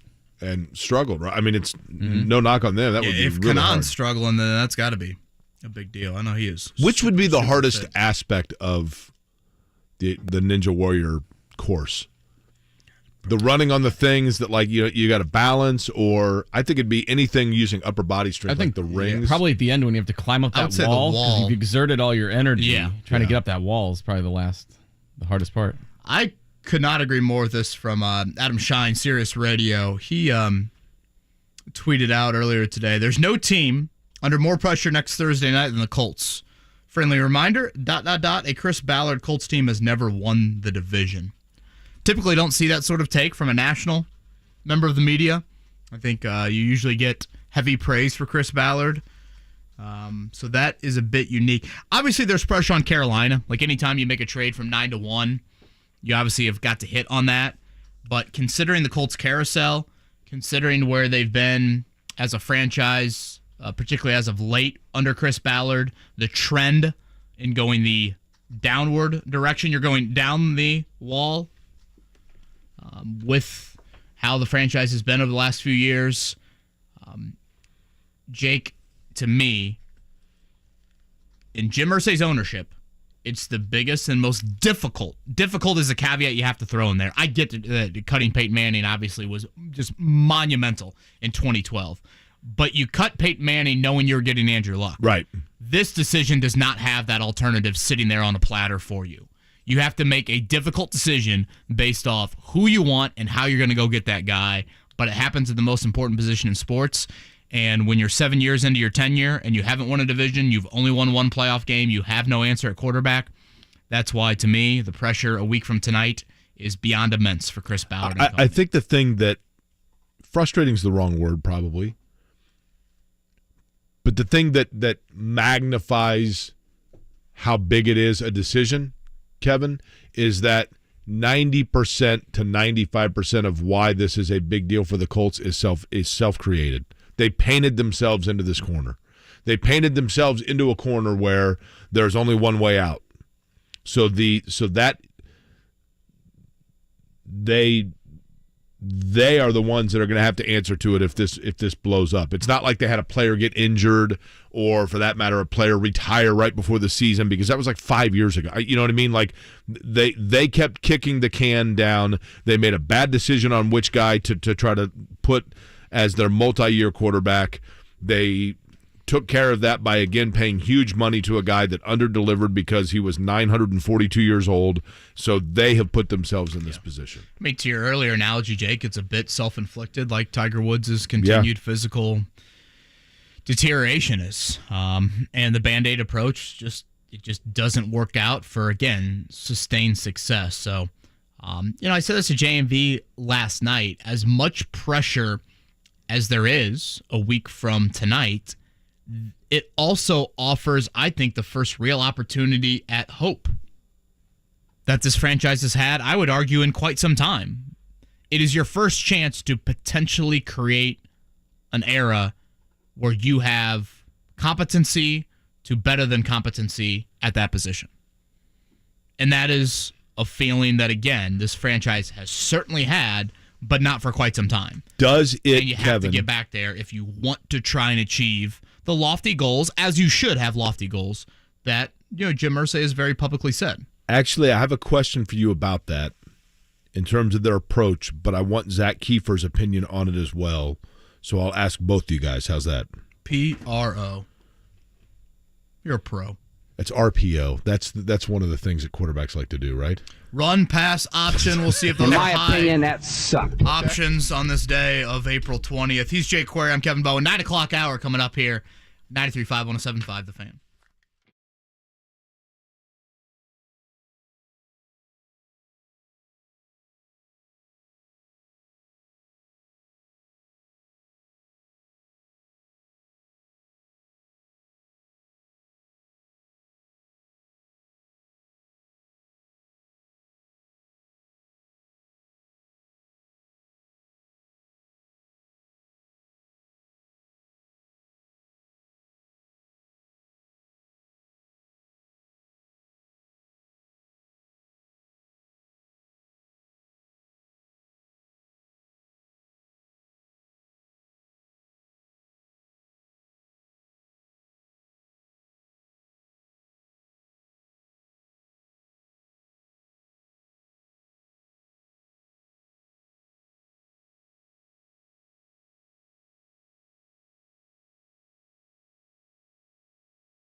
At 107.5, The Fan. Zak Keefer going to join us in a few minutes. Jake, you said you had something you wanted to throw at Zach? It's the 420 national anthem, by the way. I have to imagine. I think you go several directions on that. I think you've played others that could. You've had tunnel vision on this all morning. I don't know what you're talking about. I'm just saying. You guys seen Dad this afternoon? Well, you know who was on really the other side of the playground. I do have a question for Zach, by the way. Yes, regarding the painting themselves into the corner aspect for the Colts. You know who was really big when I was in college for like a week, and I'm curious what happened to this band. Maybe they're still around. I have no idea. But Cypress Hill had like about an 18-month run where everybody thought they were the coolest thing ever. Now, for you guys that are slightly younger, did Cypress Hill have any staying power at all? What? Slightly younger? Well, a generation below me, right? Maybe 2 generations. Yeah, not to that level. I mean, I don't think they did. Did they even do more than like one album? I have no idea. Oh, I'm sure. Yeah, I think they have like 15 albums or something. It's just a matter of like one. Just how much did it resonate? Yeah. Resonate. Mm-hmm. Well done, Kev. Mm-hmm. Yeah, they had some good songs, but yeah, I haven't heard anything from them in years. How about Insane Clown Posse? Oh, no, thank you. No. Hard pass. I don't remember anything about them. I just know that they were big for like 5 minutes. That could be a bad batch if all of a sudden you're thinking you're looking at an insane clown. Never been a big Faygo pop guy either, and apparently that's what you need to enjoy to be a Insane Clown Posse member. What's that? The Faygo pop, like it's like Crush or whatever. It's like strawberry, grape, orange. I mean, I'm aware of Faygo Juggalos pop. know what I'm talking about. That's the name of the fan base. So you weren't welcome in? No, I knew people in high school that were, and I was like, hard pass, thank you. Okay. Go down the rabbit hole, Jake. Juggalos, Insane Clown Posse. There's some interesting stuff in there. Well, there's the one fella that does the videos on YouTube where he, do you know who I'm talking about? This is for all the juggalos and juggalettes? Yeah, the guy the pro wrestling guy who jumps through all the stuff. What's that guy's name? Jump on Legos. I forget what his name is. Speaking of pro that guy's awesome, he's incredible. by the way. Mark, did I see on the pro wrestling front that those Miami twins are joining the Cavinder girls? Uh-huh. Yeah. Uh-huh. Woo! What? No argument there. What will be their roles? Like I would imagine that they're going to go in their developmental program down in Orlando and maybe go to like their lower tier wrestling program for a little bit and get some ring experience and then eventually get to the main roster. Interesting. Mm-hmm. So no WNBA careers for them. WWE pays pretty good from what I hear. They did have one of them had the old shh to the IU student section. Yeah, we talked about it off the bat, but I think IU Nation right now, from a men's basketball standpoint with the portal, scrambling a bit. One of the guys that I saw was like supposedly mutual interest in was Cormac Ryan for Notre Dame. Jake, I didn't have it on the agenda today that IU basketball fans would be wanting a Notre Dame basketball player from last season. Kevin, I told you, and I get it. I understand that this is basketball in 2023. I totally understand. But Indiana basketball, and I mean, and you're right, it's not exclusive to Indiana. I mean, Kansas, but are we really, are Indiana, to me, it's really hard to stand on your front porch screaming about how you're a blue blood, hang the banner, illustrious national titles coming soon program, while at the same time getting on Twitter to make sure and send your 5 tweets a day begging a kid from the Ivy League to transfer and play for your program. Right? Zak Keefer is about to join us, but I'll just kind of toss this in. Maybe, again, it gets back to kind of my age group and my generation, Jake, but I've never even thought of IU like that.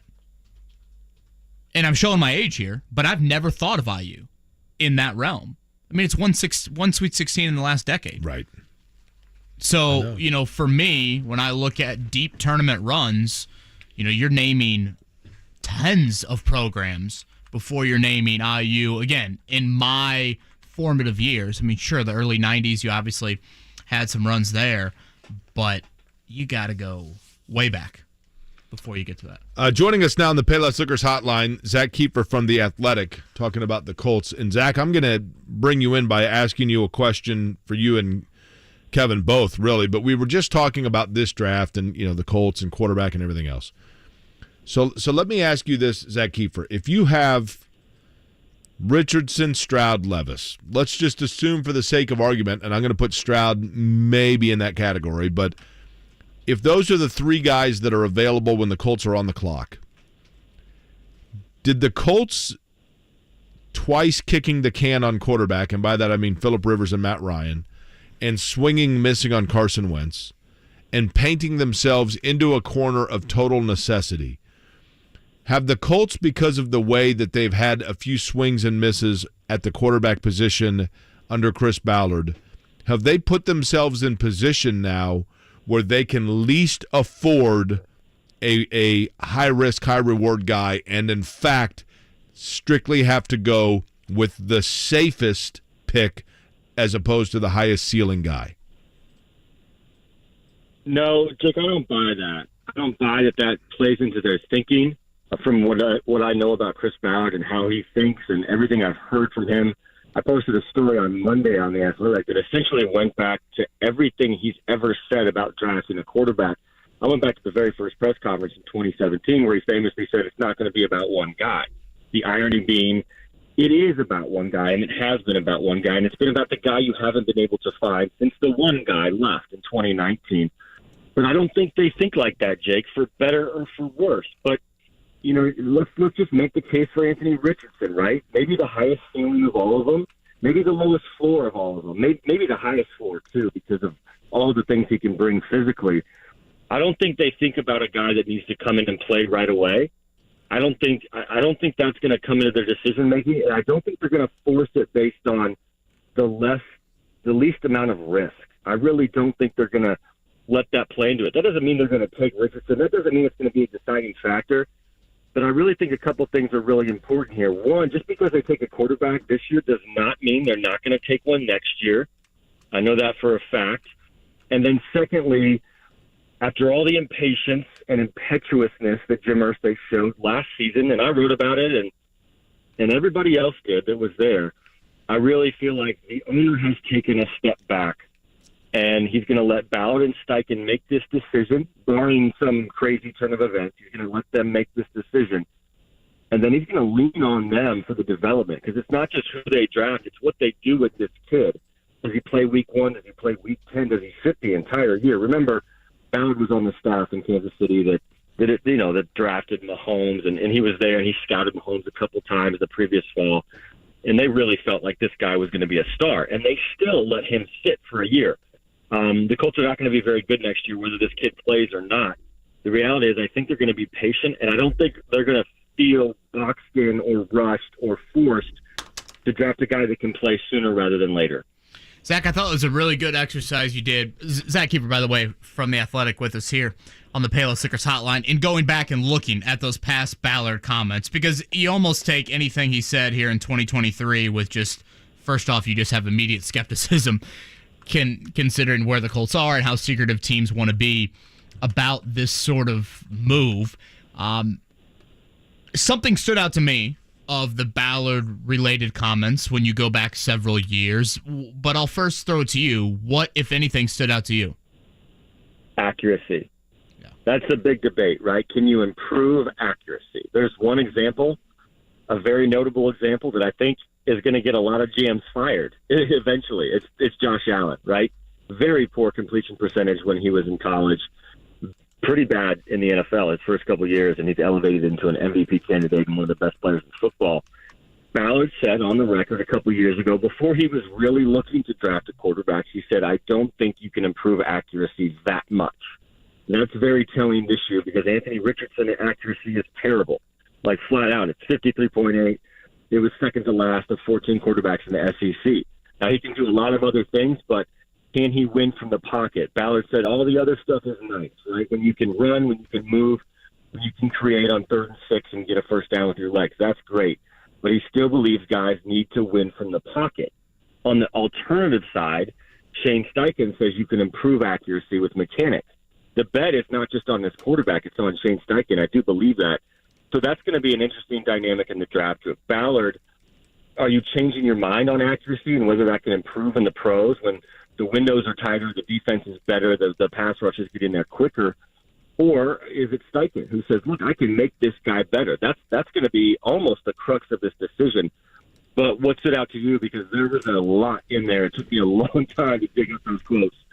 Yeah, honestly, I know it doesn't make for great radio, but I would say accuracy as well. And you go back to that 2020, I think it was around the combine that you mentioned, when Ballard had that quote of, can you get dramatically better in accuracy? No, just incrementally better. And I keep on coming back to the quote, and I'm not sure if you had this in there, but Ballard has probably said this quite often, honestly, more in related to when he's been asked about dual threat quarterbacks in years past. He always comes back to the line of, at some point, you've got to deliver from the pocket. Like, right.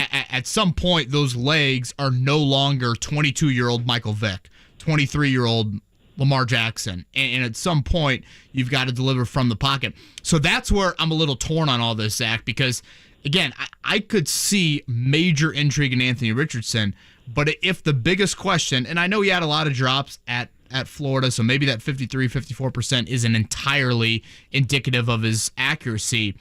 But if that is the biggest question mark, I feel like on the field, those are the things you hear most from Shane Steichen, albeit he did say he thinks you can improve accuracy a bit, but certainly from Chris Ballard. Yeah, it's you got to deliver a strike on 3rd and 8. Those are Shane Steichen's words. And I go back to this quote from Peyton Manning years ago, and I understand Peyton Manning is 1 of 1 and all that, but Peyton's first game as a pro, he doesn't throw to this guy who's down the field, and now he goes off to the sideline, and Tom Moore says, why didn't you throw to him? He was wide open. And Peyton said, he wasn't open. And he said, in the NFL, that's open. And this is Peyton Manning we're talking about. So you talk about all these quarterbacks that we've talked to over the years. When they come in the league, the windows are tighter. The corners are so much better in the NFL, and the timing. And another thing, the pocket presence. If you want to shift to Levis, this is a big concern I have because, Levis is all about football, and he feels a lot of the intangible things. He's tough. His teammates like him. He's a leader. But he's played for 5 years, and he started for 2 at Kentucky, and his pocket presence wasn't good. It wasn't good, and if it hasn't improved yet, is it going to at the next level? And another Peyton story, and I know this is not apples to apples, but I asked Peyton years ago, I think I said, how do you know that guy was always going to come? He always would throw the ball away or he would take those little stops. But, he had this sixth sense for when a guy was about to get him. And Peyton's like, I've just always known. I don't know if you can teach that. Now, I've asked other quarterbacks, Matt Hasselbeck a couple of weeks ago at the owners' meeting, can you teach pocket presence and feel? And he said, absolutely. So not everyone's going to agree on that. But in terms of the accuracy thing, that's a big hang-up for me with Anthony Richardson. And the pocket presence is a big hang-up for Will Levis. And I'm not sure how much things are going to get better at the next level when everything is harder. Zak Keefer is our guest. He's on the Payless Liquors hotline. You, of course, can read his work at The Athletic.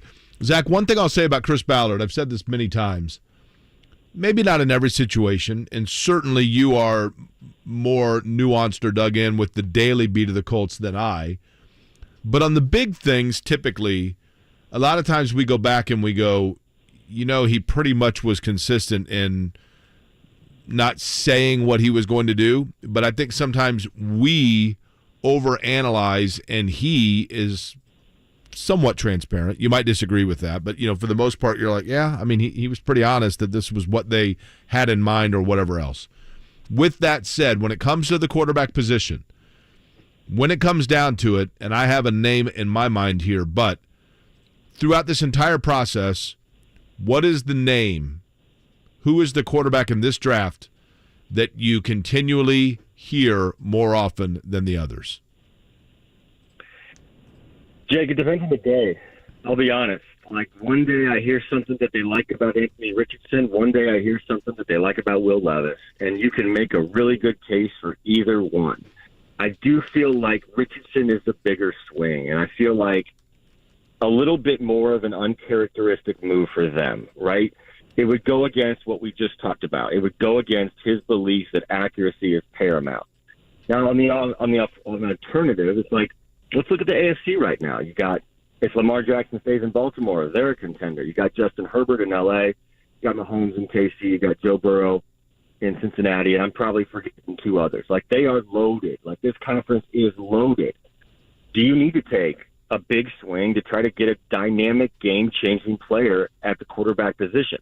And where does the owner come down on that? I feel like there's a higher ceiling with Richardson. Levis feels a little bit more like a Colts fit. He just kind of does. He's all about ball. Shane Steichen's going to like that. I heard nothing but good things from Liam Cohen, his OC, the year he was really good at Kentucky, about how he just pulls everybody along. He's an alpha. They're going to like that. When they sit down with Will Levis, and Will Levis had a long talk with them on Saturday that went really well, they're going to like a lot of that. The intangible stuff, I don't feel like there's any real qualms with Will Levis, and it feels like he would be a fit. And I've been hearing him going back to October, November. But the reality is, I wonder if this decision changes because Shane Steichen is here and because of what Shane Steichen just did. He played a small part in getting Jalen Hurts, who wasn't a star quarterback in college. I mean, he was benched at Alabama, went to Oklahoma. He was a second-round pick. We're talking top 4 pick right now. You got Jalen Hurts, $255 million. So, and this is a guy that I want to point out, Jalen Hurts' completion percentage went up almost 6 points this past season. That's a big deal. That's a lot of third downs that you didn't make the year before, and a lot of throws you didn't make the year before. Yes, he had better personnel with A.J. Brown, but that's significant. So I wonder what Steichen comes down on. But I go back to this one word that Steichen's used a couple times. He's looking for a guy that's obsessed. And right now, it feels like that feels a little bit more like Will Levis. So I might take a swing on Richardson because he could be everything. He could change the league. Again, Zak Keefer's with us here on the Payless Liquors hotline. Zach, your latest, and hearing from Shaq Leonard yesterday. I know it's April 20th. I just, when I heard him yesterday, I thought to myself, man, I don't know if he's going to be fully cleared by day 1 of training camp. What were your overall impressions of what Leonard had to say yesterday? Yeah. Words that came to my mind were uncertainty and doubt, and I think fear. I think fear on his part a little bit, and I give Shaq Leonard credit for being vulnerable and opening up like he did. This is hard for him, and it's hard because he doesn't have an answer. I don't think the team has an answer. I don't think he has an answer, and they're going to follow all the right steps. And I'm not going to bring up the previous injury that kind of plagued this franchise for 18 months, 2 years. But there are some similarities, multiple, a surgery, a delay, a setback, and lots of time without answers. And there are some positives to take away from yesterday. He said he feels better now than he did at any point last year. That's good. But for him to say that he's pulling up the tape to watch the old 53 to remind himself of what he could be, that's a little concerning. I hope it gets cleaned up. I hope he's back. But no, I kind of had the same feeling. Like July 25th, whenever they report, I can't say right now that he's going to be out there. Like, there's no reason to rush it right now. I know it's late April. They're on the field a little bit doing install stuff. He doesn't need to be out there for that. But I mean, June minicamp, I just don't see that happening right now. And then you start talking about training camp and going through the same thing we did last year with this. So he's in a place right now where he's not the same guy in terms of having that cockiness and that arrogance and that dog in him. And I think he wants to get back to that.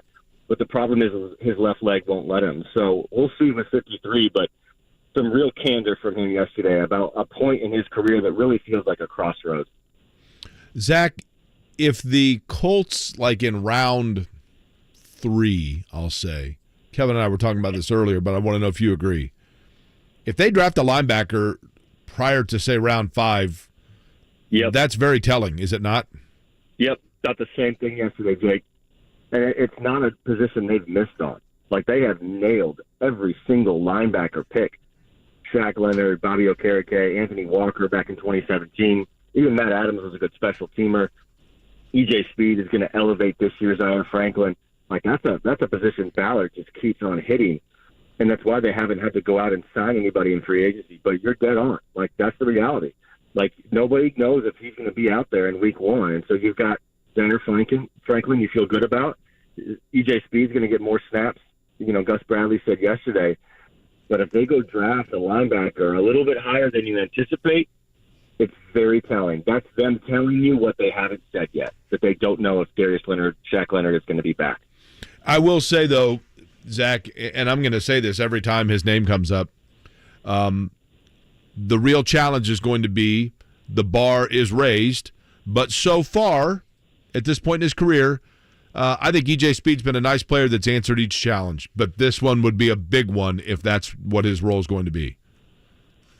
Yeah, 100%. Like the great Mike Chappell always says, a guy's always really good until you see him play a lot, right? Like if you see a backup quarterback come in and play 2 quarters, the more you see him, the more you see who he really is. Now, I'm not saying that's the case with EJ Speed. And again, he's a versatile weapon for them. A lot of people just overlook his impact on special teams, but that's won games for them before. And he's a nice player. And look, they drafted him out of like Tarleton State. Like he has a crazy backstory. I mean, he was pencil thin when he got here, and the fact that he's been here for 4 years and increased his playing time each year and been a consistent contributor on special teams. You need guys like that. You need guys who can do both because you simply don't have the roster spots. It's going to be fun to watch. And remember that Christmas night game in Arizona 2 years ago? Shaq was out with COVID. Half the team was out with COVID. EJ stepped up and played well. And you feel really good about Zaire as well, who had a team record in tackles last year. And tackles aren't everything for a linebacker, but he's a pro. He's a vet. He's a captain for a reason. And so you feel okay, but the reality is, what did this team lack last year on defense? They were pretty solid most of the year. They just couldn't take the ball away. And that's all that 53 does. He does it every single game.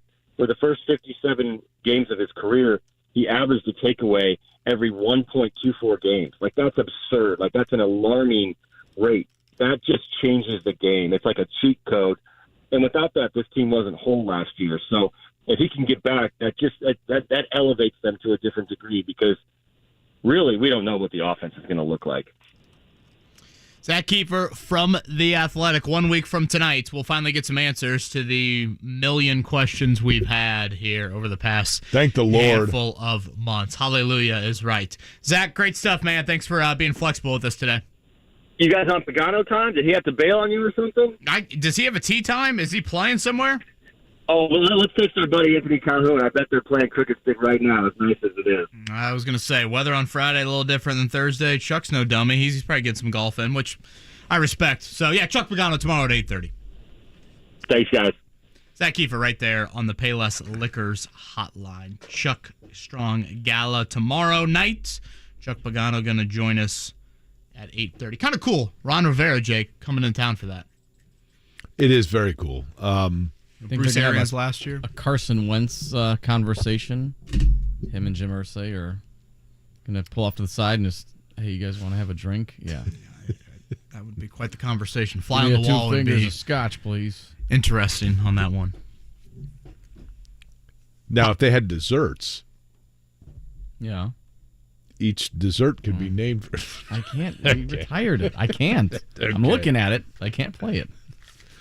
That was not me. Delete file. Just delete file, Mark. No. Right? Pop You want me quiz to cry? in a few. I will cry. 317-239-1070 on that. It's time for a morning checkdown. The Morning Checkdown.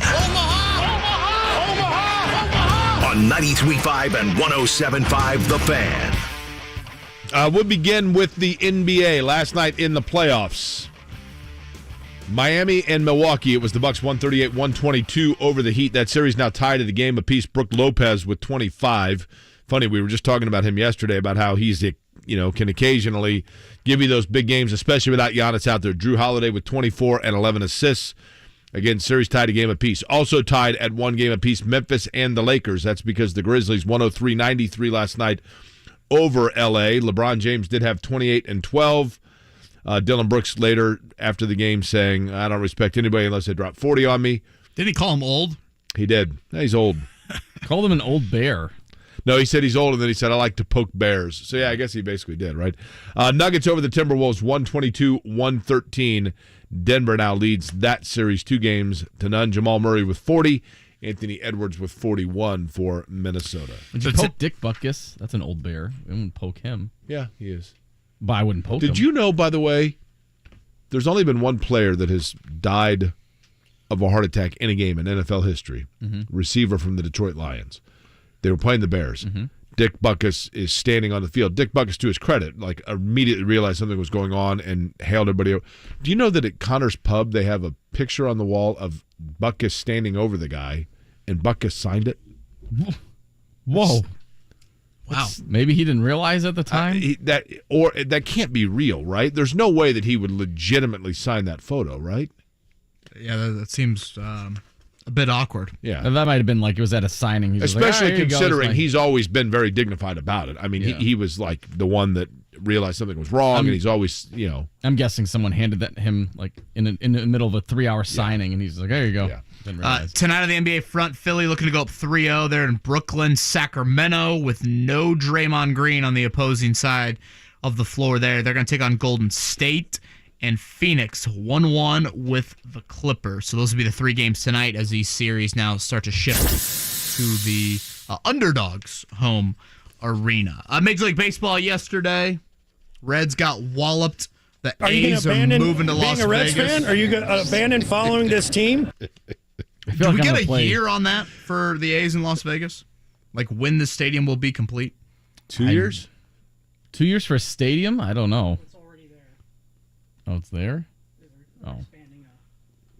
Oh, they're renovating one. Yeah. But it's not obviously where the Raiders play. No. How about this Oakland to Las Vegas trend? What's going to have a higher seating capacity? The A's new stadium or the Indy 11 stadium? Okay. What?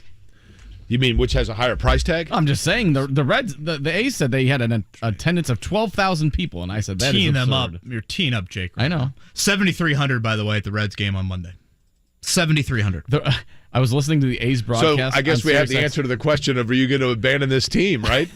I listened to the A's broadcast of the Cubs game yesterday because I have Sirius XM, and the next series, the Cincinnati Reds come to town. I don't know, it's going to be an all-time record-breaking party like series. It's 1975, A's baby. And the Reds, my God. Lastly, before we get to the pop quiz, your Mr. Basketball winner for 2023 for the first time since 1978, a South Bend area product is taking home Mr. Basketball. That'd be Marcus Burton from Penn. 171 votes. The runner-up was Xavier Booker from Cathedral with 20 votes. Burton's off to Notre Dame. Chris Thomas and Luke Zeller, the other Notre Dame Mr. Basketballs. In their history, we talked a little bit about it earlier. Obviously, 171 to 20 is a massive margin. Kyle Nenrup was saying Romeo Langford was 264 to 11. And Eric Gordon took home 91% of the votes his year. Now, Indianapolis Motor Speedway today, for those that are curious, 31 minutes from right now, getting underway. Veterans have to the track from 10 until 12 for veteran refresher, then 12 until 2, rookie orientation. 2 until 6:30 today, it is all cars for an open test out at IMS in preparation for the Indy 500. Viewing mounds on the south side of the track near the museum will be open to the public and free for those that want to go watch. What a great day to do that. Perfect day. Absolutely perfect outside. All right, pop quiz is next. 317-239-1070. Are you a business owner or in charge of your company's fleet? Save money and time when you need tires. Go Mobile Tires comes to your...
The Fan. Have you studied? Can you handle the pressure? Sharpen your pencils. It's time for the Pop Quiz with Kevin and Query. Brought to you by Jiffy Lube, Indiana's favorite oil change since 1985. Scotty Johnston, by the way, of course, his sister's on staff there, but he came in completely decked out today in his Florida Atlantic gear for the Pop Quiz, enjoying the remaining months of their athletic relevance. Oh, don't they bring back a lot? I am fascinated to see what happens there. Do they become Butler or do they become George Mason? Well, I've always said the second year for Butler, I mean, just losing Gordon Hayward as a top 10 pick. I know. It's remarkable, isn't it? And that run, they almost lost to Old Dominion in round one, that wild ending to the Pittsburgh game. They beat Wisconsin in the Sweet 16. Does that sound right? I think that's right. Florida in the Elite Eight. I remember Shelvin Mack went Syracuse was the first year, right? It was Syracuse and Kansas State, Sweet 16, right. Elite Eight that year. Remember the name Krishan Hopkins? Oh, yeah, the kid from Manual, right? Yeah, he came off, Stevens hadn't played him in months, and he came off the bench and gave him a few big minutes against Florida. That one stands out to me. But, yeah, Shelvin Mack, I remember in particular, was outstanding, and then they beat VCU in the Final Four, and the UConn national title game. My eyes are still having scabs on it for how much they bled that night having to watch that game. All right, it is time for the Pop Quiz. My mail won't open. I can't open the Pop Quiz. Is this? How many times has this happened? No, Scotty. Now this always happens when you guys are like, well, you just don't know what you're doing. Now, Scotty? Am I correct here? I want you to be. Scotty will be. He will vouch for me. Yeah. Well, the Pop Quiz is at 9:30. You could have opened it before then. Oh wow, Mark! That's a novel idea. But Scotty, interesting. I did. What I'm saying is I did earlier. I'm back in my email. I went back to the website here, and it won't open up for me. So you guys, Mark, do you have the Pop Quiz? I do. I have it. I can use my phone. I'm multi-skilled. Oh, jeez. Just so you guys know, as I've done in the past, I can step in for Jake. Listen, I got news for you guys. Okay, ill. I was a Cub Scout, right? Yeah. Always be prepared. Okay. It wasn't raining when no butt the ark. Why don't you live up to those expectations? I have backup. Would you like me to read question number 1 for you right now, Smarty Pants, and prove it?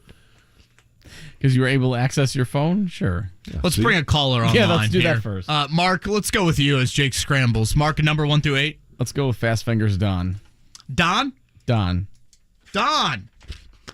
are you back? I feel like you called recently. Okay, or maybe not. No? This is Don. I just want to say I think Jake's right and y'all are being unfair. Thanks, Don. Appreciate that very much. Let's go to Joe. Joe! Yes. Joe, we got you. You got a great voice, Joe. Hey, thanks. Joe, you've called the program before, correct? I have never called the program before. Okay. I have threatened many times, but I've never done. I've just threatened my sister. Joe, we're going to play a little. Oh boy, we're going to play a little get to know your listener. We've had a lot of success with this. It's a wildly popular segment on the program. If you don't mind me asking, Joe, when you were a kid, who was the very first sports team that you recall actively following? Absolutely, the Big Red Machine. Okay, so you're probably just a few years older than I. Did you enjoy Cue going? The audio, Mark. Did you enjoy the log flume at Kings Island, just in front of the Cincinnati Reds gift shop? What? I don't recall that. I don't know that I never seen a game until Great America Ballpark. So I never watched the Reds live until they built the new park. So I got you. There was a log flume. If there was a log flume there, I'm not familiar with it. Well, I'm talking about Kings Island. Did you ever go to Kings Island, Joe? Oh yeah, Kings Island for sure. Yeah. Joe, you from Cincy? No, I'm an Indy. I'm an East Side Indy guy. Okay. So did you go to Warren? You went to Cecina? You went to Lutheran? You went to Cathedral? You can stop me at any time. Yeah, you got it. SCECINA, right? Nice. Okay, there you go. What year? 79. Did you know Paul Hurley by chance? He's probably a little bit younger than you. Paul Hurley. Was he a wrestler? Paul Hurley. No, hell no. He's just a little bit older than me. Yes, I know Paul. Absolutely. Eastsiders, they produce great wrestlers. You know the Thurber family at all, Joe? Well, yeah. Frank's the principal over there now, I think. Joe, right? Joe Thurber is Frank's the son. Joe. Yeah, Frank's my age. Tremendous human being. But yes, Secina. I love So it. Joe, Let's go Crusaders. if we have our PBR party at Manly's Irish Mud, I assume you're in, right? Oh, yeah, since I can walk home from here, I think I would absolutely be in on that one. All right. I was at the Mud a month ago. What a great stop. Joe, would you like for me, that would be Jake, or for Kevin to lead you off with question number 1? You got to do it, Jake. All right, here we How's go. the food at the Mud, Joe? The food is excellent. Okay. Really, really, really good. Not too greasy, just very flavorful. Nice. Off the dabble. On this day in 1916, Joe, the Chicago Cubs played their first game at Wrigley Field. What was Wrigley Field known as in 1916? Was it Wrigley Field, Northside Grounds, Weegham Park? I hope I said that correctly. Hold on, I got to zoom in on my phone here. Wegman Park. Wegman Park or Grant Park. Oh, boy. Go with the one that tripped me up. Can't say it correctly. Exactly. What were those options again? Weeghman Park. Well, yeah, there you go. That's it. Yeah, Wigman Park.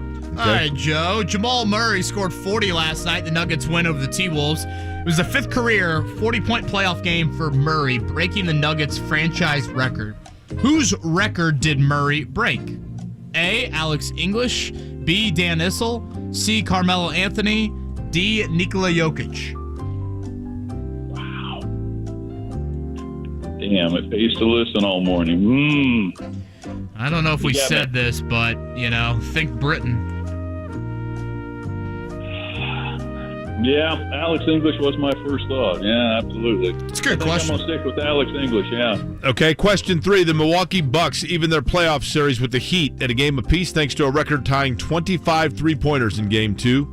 Name the team that set the record of 25 made three-pointers in an NBA playoff game. I will tell you what happened in 2016. Was it the Warriors, the Nuggets, the Pacers, or the Cavaliers? Man, I gotta think immediately the Warriors. All right, number 4, Joe. The Grizzlies tied their Western Conference playoff series with the Lakers at a game apiece last night. The Lakers have won their last 8 playoff series that have been tied 1-1, tying Michael Jordan's Bulls teams for the longest streak in NBA history. Name the last team to beat the Lakers in a playoff series tied at a game apiece. Some low-scoring games in this series. Was it A, the Rockets, B, the Spurs, C, the Pistons, or D, the Suns?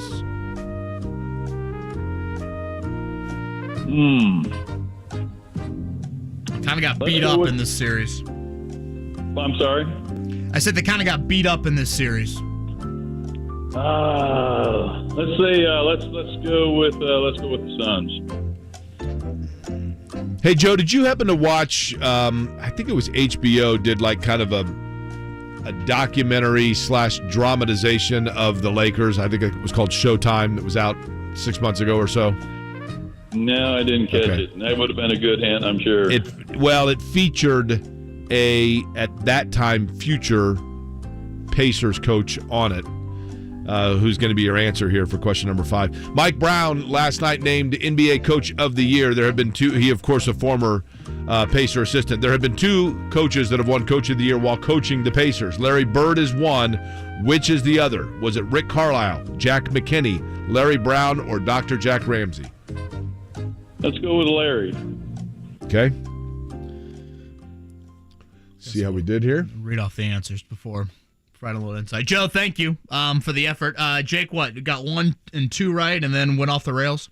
The one that I couldn't pronounce, Weeghman Park, I still have like a hurdle with that. Yeah, that looks awkward. I'm glad you did that one. Alex English was correct for question number 2. Correct. And then, in Joe's defense, these were all kind of interchangeable guesses of equal chance, one would think. Cleveland Cavaliers was correct for question number 3. It was the Detroit Pistons for question number 4. The last team to get the Lakers in a playoff series that was tied in a game apiece. It was in the finals in 04. And Jack McKinney in 1981. Lakers Pistons in that 04 final. The Lakers scored 75 points in game 1. They scored 68 in game 3. Unbelievable. In that Cavs-Hawks game with the 3-pointers, J.R. Smith hit 7 threes in the game. Can you imagine, 20 years ago, 19 years ago, we had NBA Finals game with 68 points in the game? Man, I'll tell you what, J.R. Smith, He went back to school and got his degree, right? Playing golf. North Carolina A&T. The Pistons won 3 of those 4 games with point totals of 87, 88, and 88. I remember that Laker team. Remember, it was an automatic they were going to win the NBA. It's like no one's going to touch these guys. The dream team all over again. And then boom. Was that with like Peyton and Malone in them? Correct. That's exactly right. Gary Payton, Karl Malone, Kobe was there. I mean, it was like foregone conclusion. Any worry about the Lakers if you are a Lakers fan right now over losing last night? No Ja Morant. Grizzlies kind of handled them. I mean, when you have a good game from LeBron like that and you don't win, that's rough, right? Yeah, Anthony Davis, D'Angelo Russell especially. They need more out of him. So that series will now shift back to the Staples Center, or I guess shift there for the first time, 1-1, I think Saturday. So Ja Morant gets a few days to rest on that front. All right, we'll do it one final time here. Kevin and Query on a really nice Thursday.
.35 and 107.5. The Fan.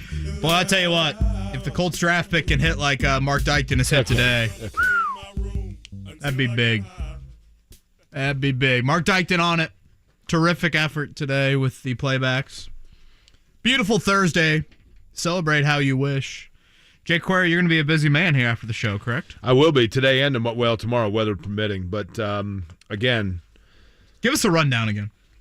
So today, getting underway here in about 10 minutes, it will be the veteran refreshers or veterans that want to go out on the racetrack at the Speedway until noon.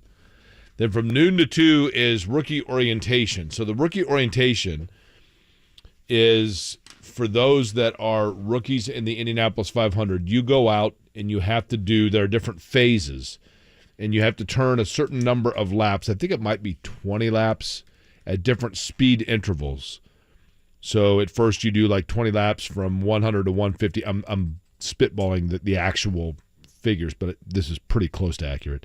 Then another one from like 150 to 200, then 200 to 215, and then 215 and over, I think is what it is. But a lot of the drivers will tell you that the hardest part actually is those cars are designed to go fast. So aerodynamically, the faster you go, the more it stabilizes, basically. So the beginning, when they're doing the 150, the car's kind of all over the place. It's harder to control. But that takes place until 2 o'clock, and then from 2 until 6:30 today, it is an open test for all cars in preparation for the Indy 500. So it'll be a busy racetrack, especially considering that weather tomorrow is supposed to play a factor on the afternoon schedule tomorrow. So you can view for free in the viewing mounds, which are basically just off to the side of the museum parking lot when you pull in to the Speedway. So it should be fun. One thing I love this time of year, Jake, as we get into late April, and we saw it last week with the McLaren team kind of debuting what their cars look like. I love to see some of the paint schemes. Oh, yeah. That's one of my favorite parts, and just, okay, this is what, in Newgarden's case, this is how his, shell car is going to look. Back in the day when you had the Target cars, again, we talked about it yesterday. I think the McLaren cars look incredible. It's just some of the unique paint schemes as well. Something I was thinking about just in relation to the 500. I'll never forget when Roger Penske bought the Speedway, Jake. I thought to myself, well, damn. I mean, I guess that's a good thing, but they're just going to win all the 500s now. I think a lot of people thought that way, right? I was just like, that's like borderline insider trading. It's like the president of the Little League gets to have all his kids play, shortstop and pitch every game. That hasn't happened.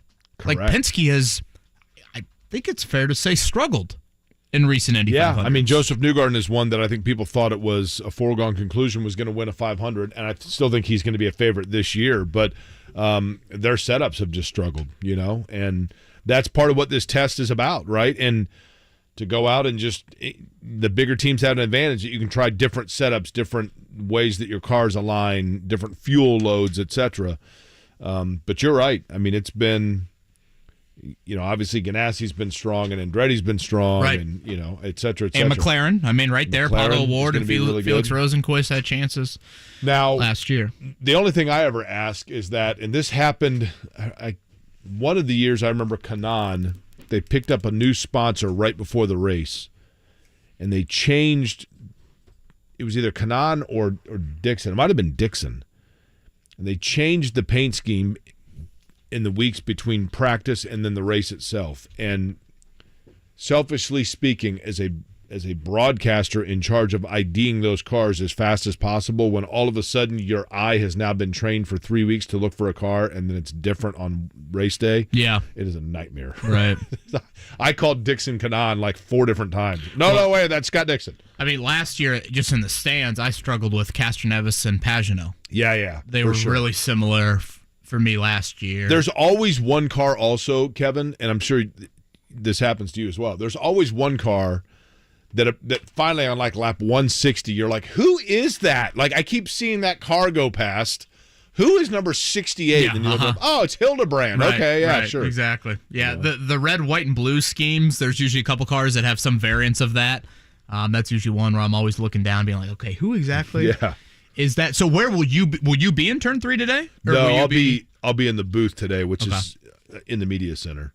Gosh, if you were in turn 3 today, you'd get a workout up there. Yeah, so we're not putting turns out. We're just it'll be Mark Janes and I in the booth today. Ryan Marine will be working pit road, and then tomorrow, since I won't get there because we're going to start tomorrow at 10 a.m. the coverage starts, so I will go and do the pits as soon as we're done here for a couple of hours, and then move up to the booth for the second half. So it'll be fun. I mean, it's always fun to do it. God, tomorrow looks horrible. I know. I mean, high of 56, 97% chance of rain. Well, Sunday I'm supposed to go to a concert at Hi-Fi, which is outdoors, to see the Bodines, and it's going to be like 48 degrees. Fountain Square Hi-Fi outdoors? Yeah, they got like a patio in the back. Yeah. Huh. So that Shannon's like, we'll just wear coats. Okay. Well, like I told you yesterday, not if Ellie Goulding's the artist. She threw up the white flag about 5 songs in. Just in the greatest British, feign accent. Excuse me, let a call outside. You're British, not Scottish. I'm just saying, it's a bit chilly. It reminds me of the homeland. Is Elon Musk going into outer space today? Oh, is he going to stay there? Well, hopefully his launch goes better than his acquisition of Twitter. Yeah, I'm looking at the launch now. My dad applied to be, and obviously this very grateful that he did not get chosen. He applied to do Teacher in Space. Did he really? Mm-hmm. He's fascinated with NASA, and I don't. Mine too. My dad. There's a really interesting Netflix documentary about the Challenger, and I mean this as no disrespect at all. When that happened with Krista McAuliffe, like literally every kid at every middle school in America is like, my teacher was the runner-up. That was like every kid claimed that they had a teacher that was a runner-up. They actually have. Can you imagine the feeling for that woman that was the runner-up that they feature in the documentary? And I think they interview her, and I mean that would be tough. But that was a fascinating time for certain. It would be cool to go in space if you could, no doubt about it. Were you telling me who's the IndyCar driver that flies at some of the races? There are a couple. Romain Grosjean flies. Alexander Rossi has a pilot's license. So does Scott Dixon. Those are the ones, but Grosjean does for sure. Those dudes are crazy. Yeah. And I should say we have one woman, correct? Catherine Legg driving for Rahal Letterman Lanigan. She's back, right? I mean, kind of hasn't been in the 500 for correct. She's run it before, yes. Gotcha. So that'll be Jake's afternoon. You can check that out, IndyCar Radio online there. I believe it is available for those that want to watch on Peacock. Simona Di Silvestro, by the way, still possibly, but probably not probable for the 500 this year. Chuck Pagano, 8:30, right, tomorrow, Mark? Yes, 8:30 for Chuck Pagano. We'll talk a little NFL draft with Jordan Reed from ESPN as well. Everybody enjoy this weather. Enjoy this Thursday. And, everybody have a great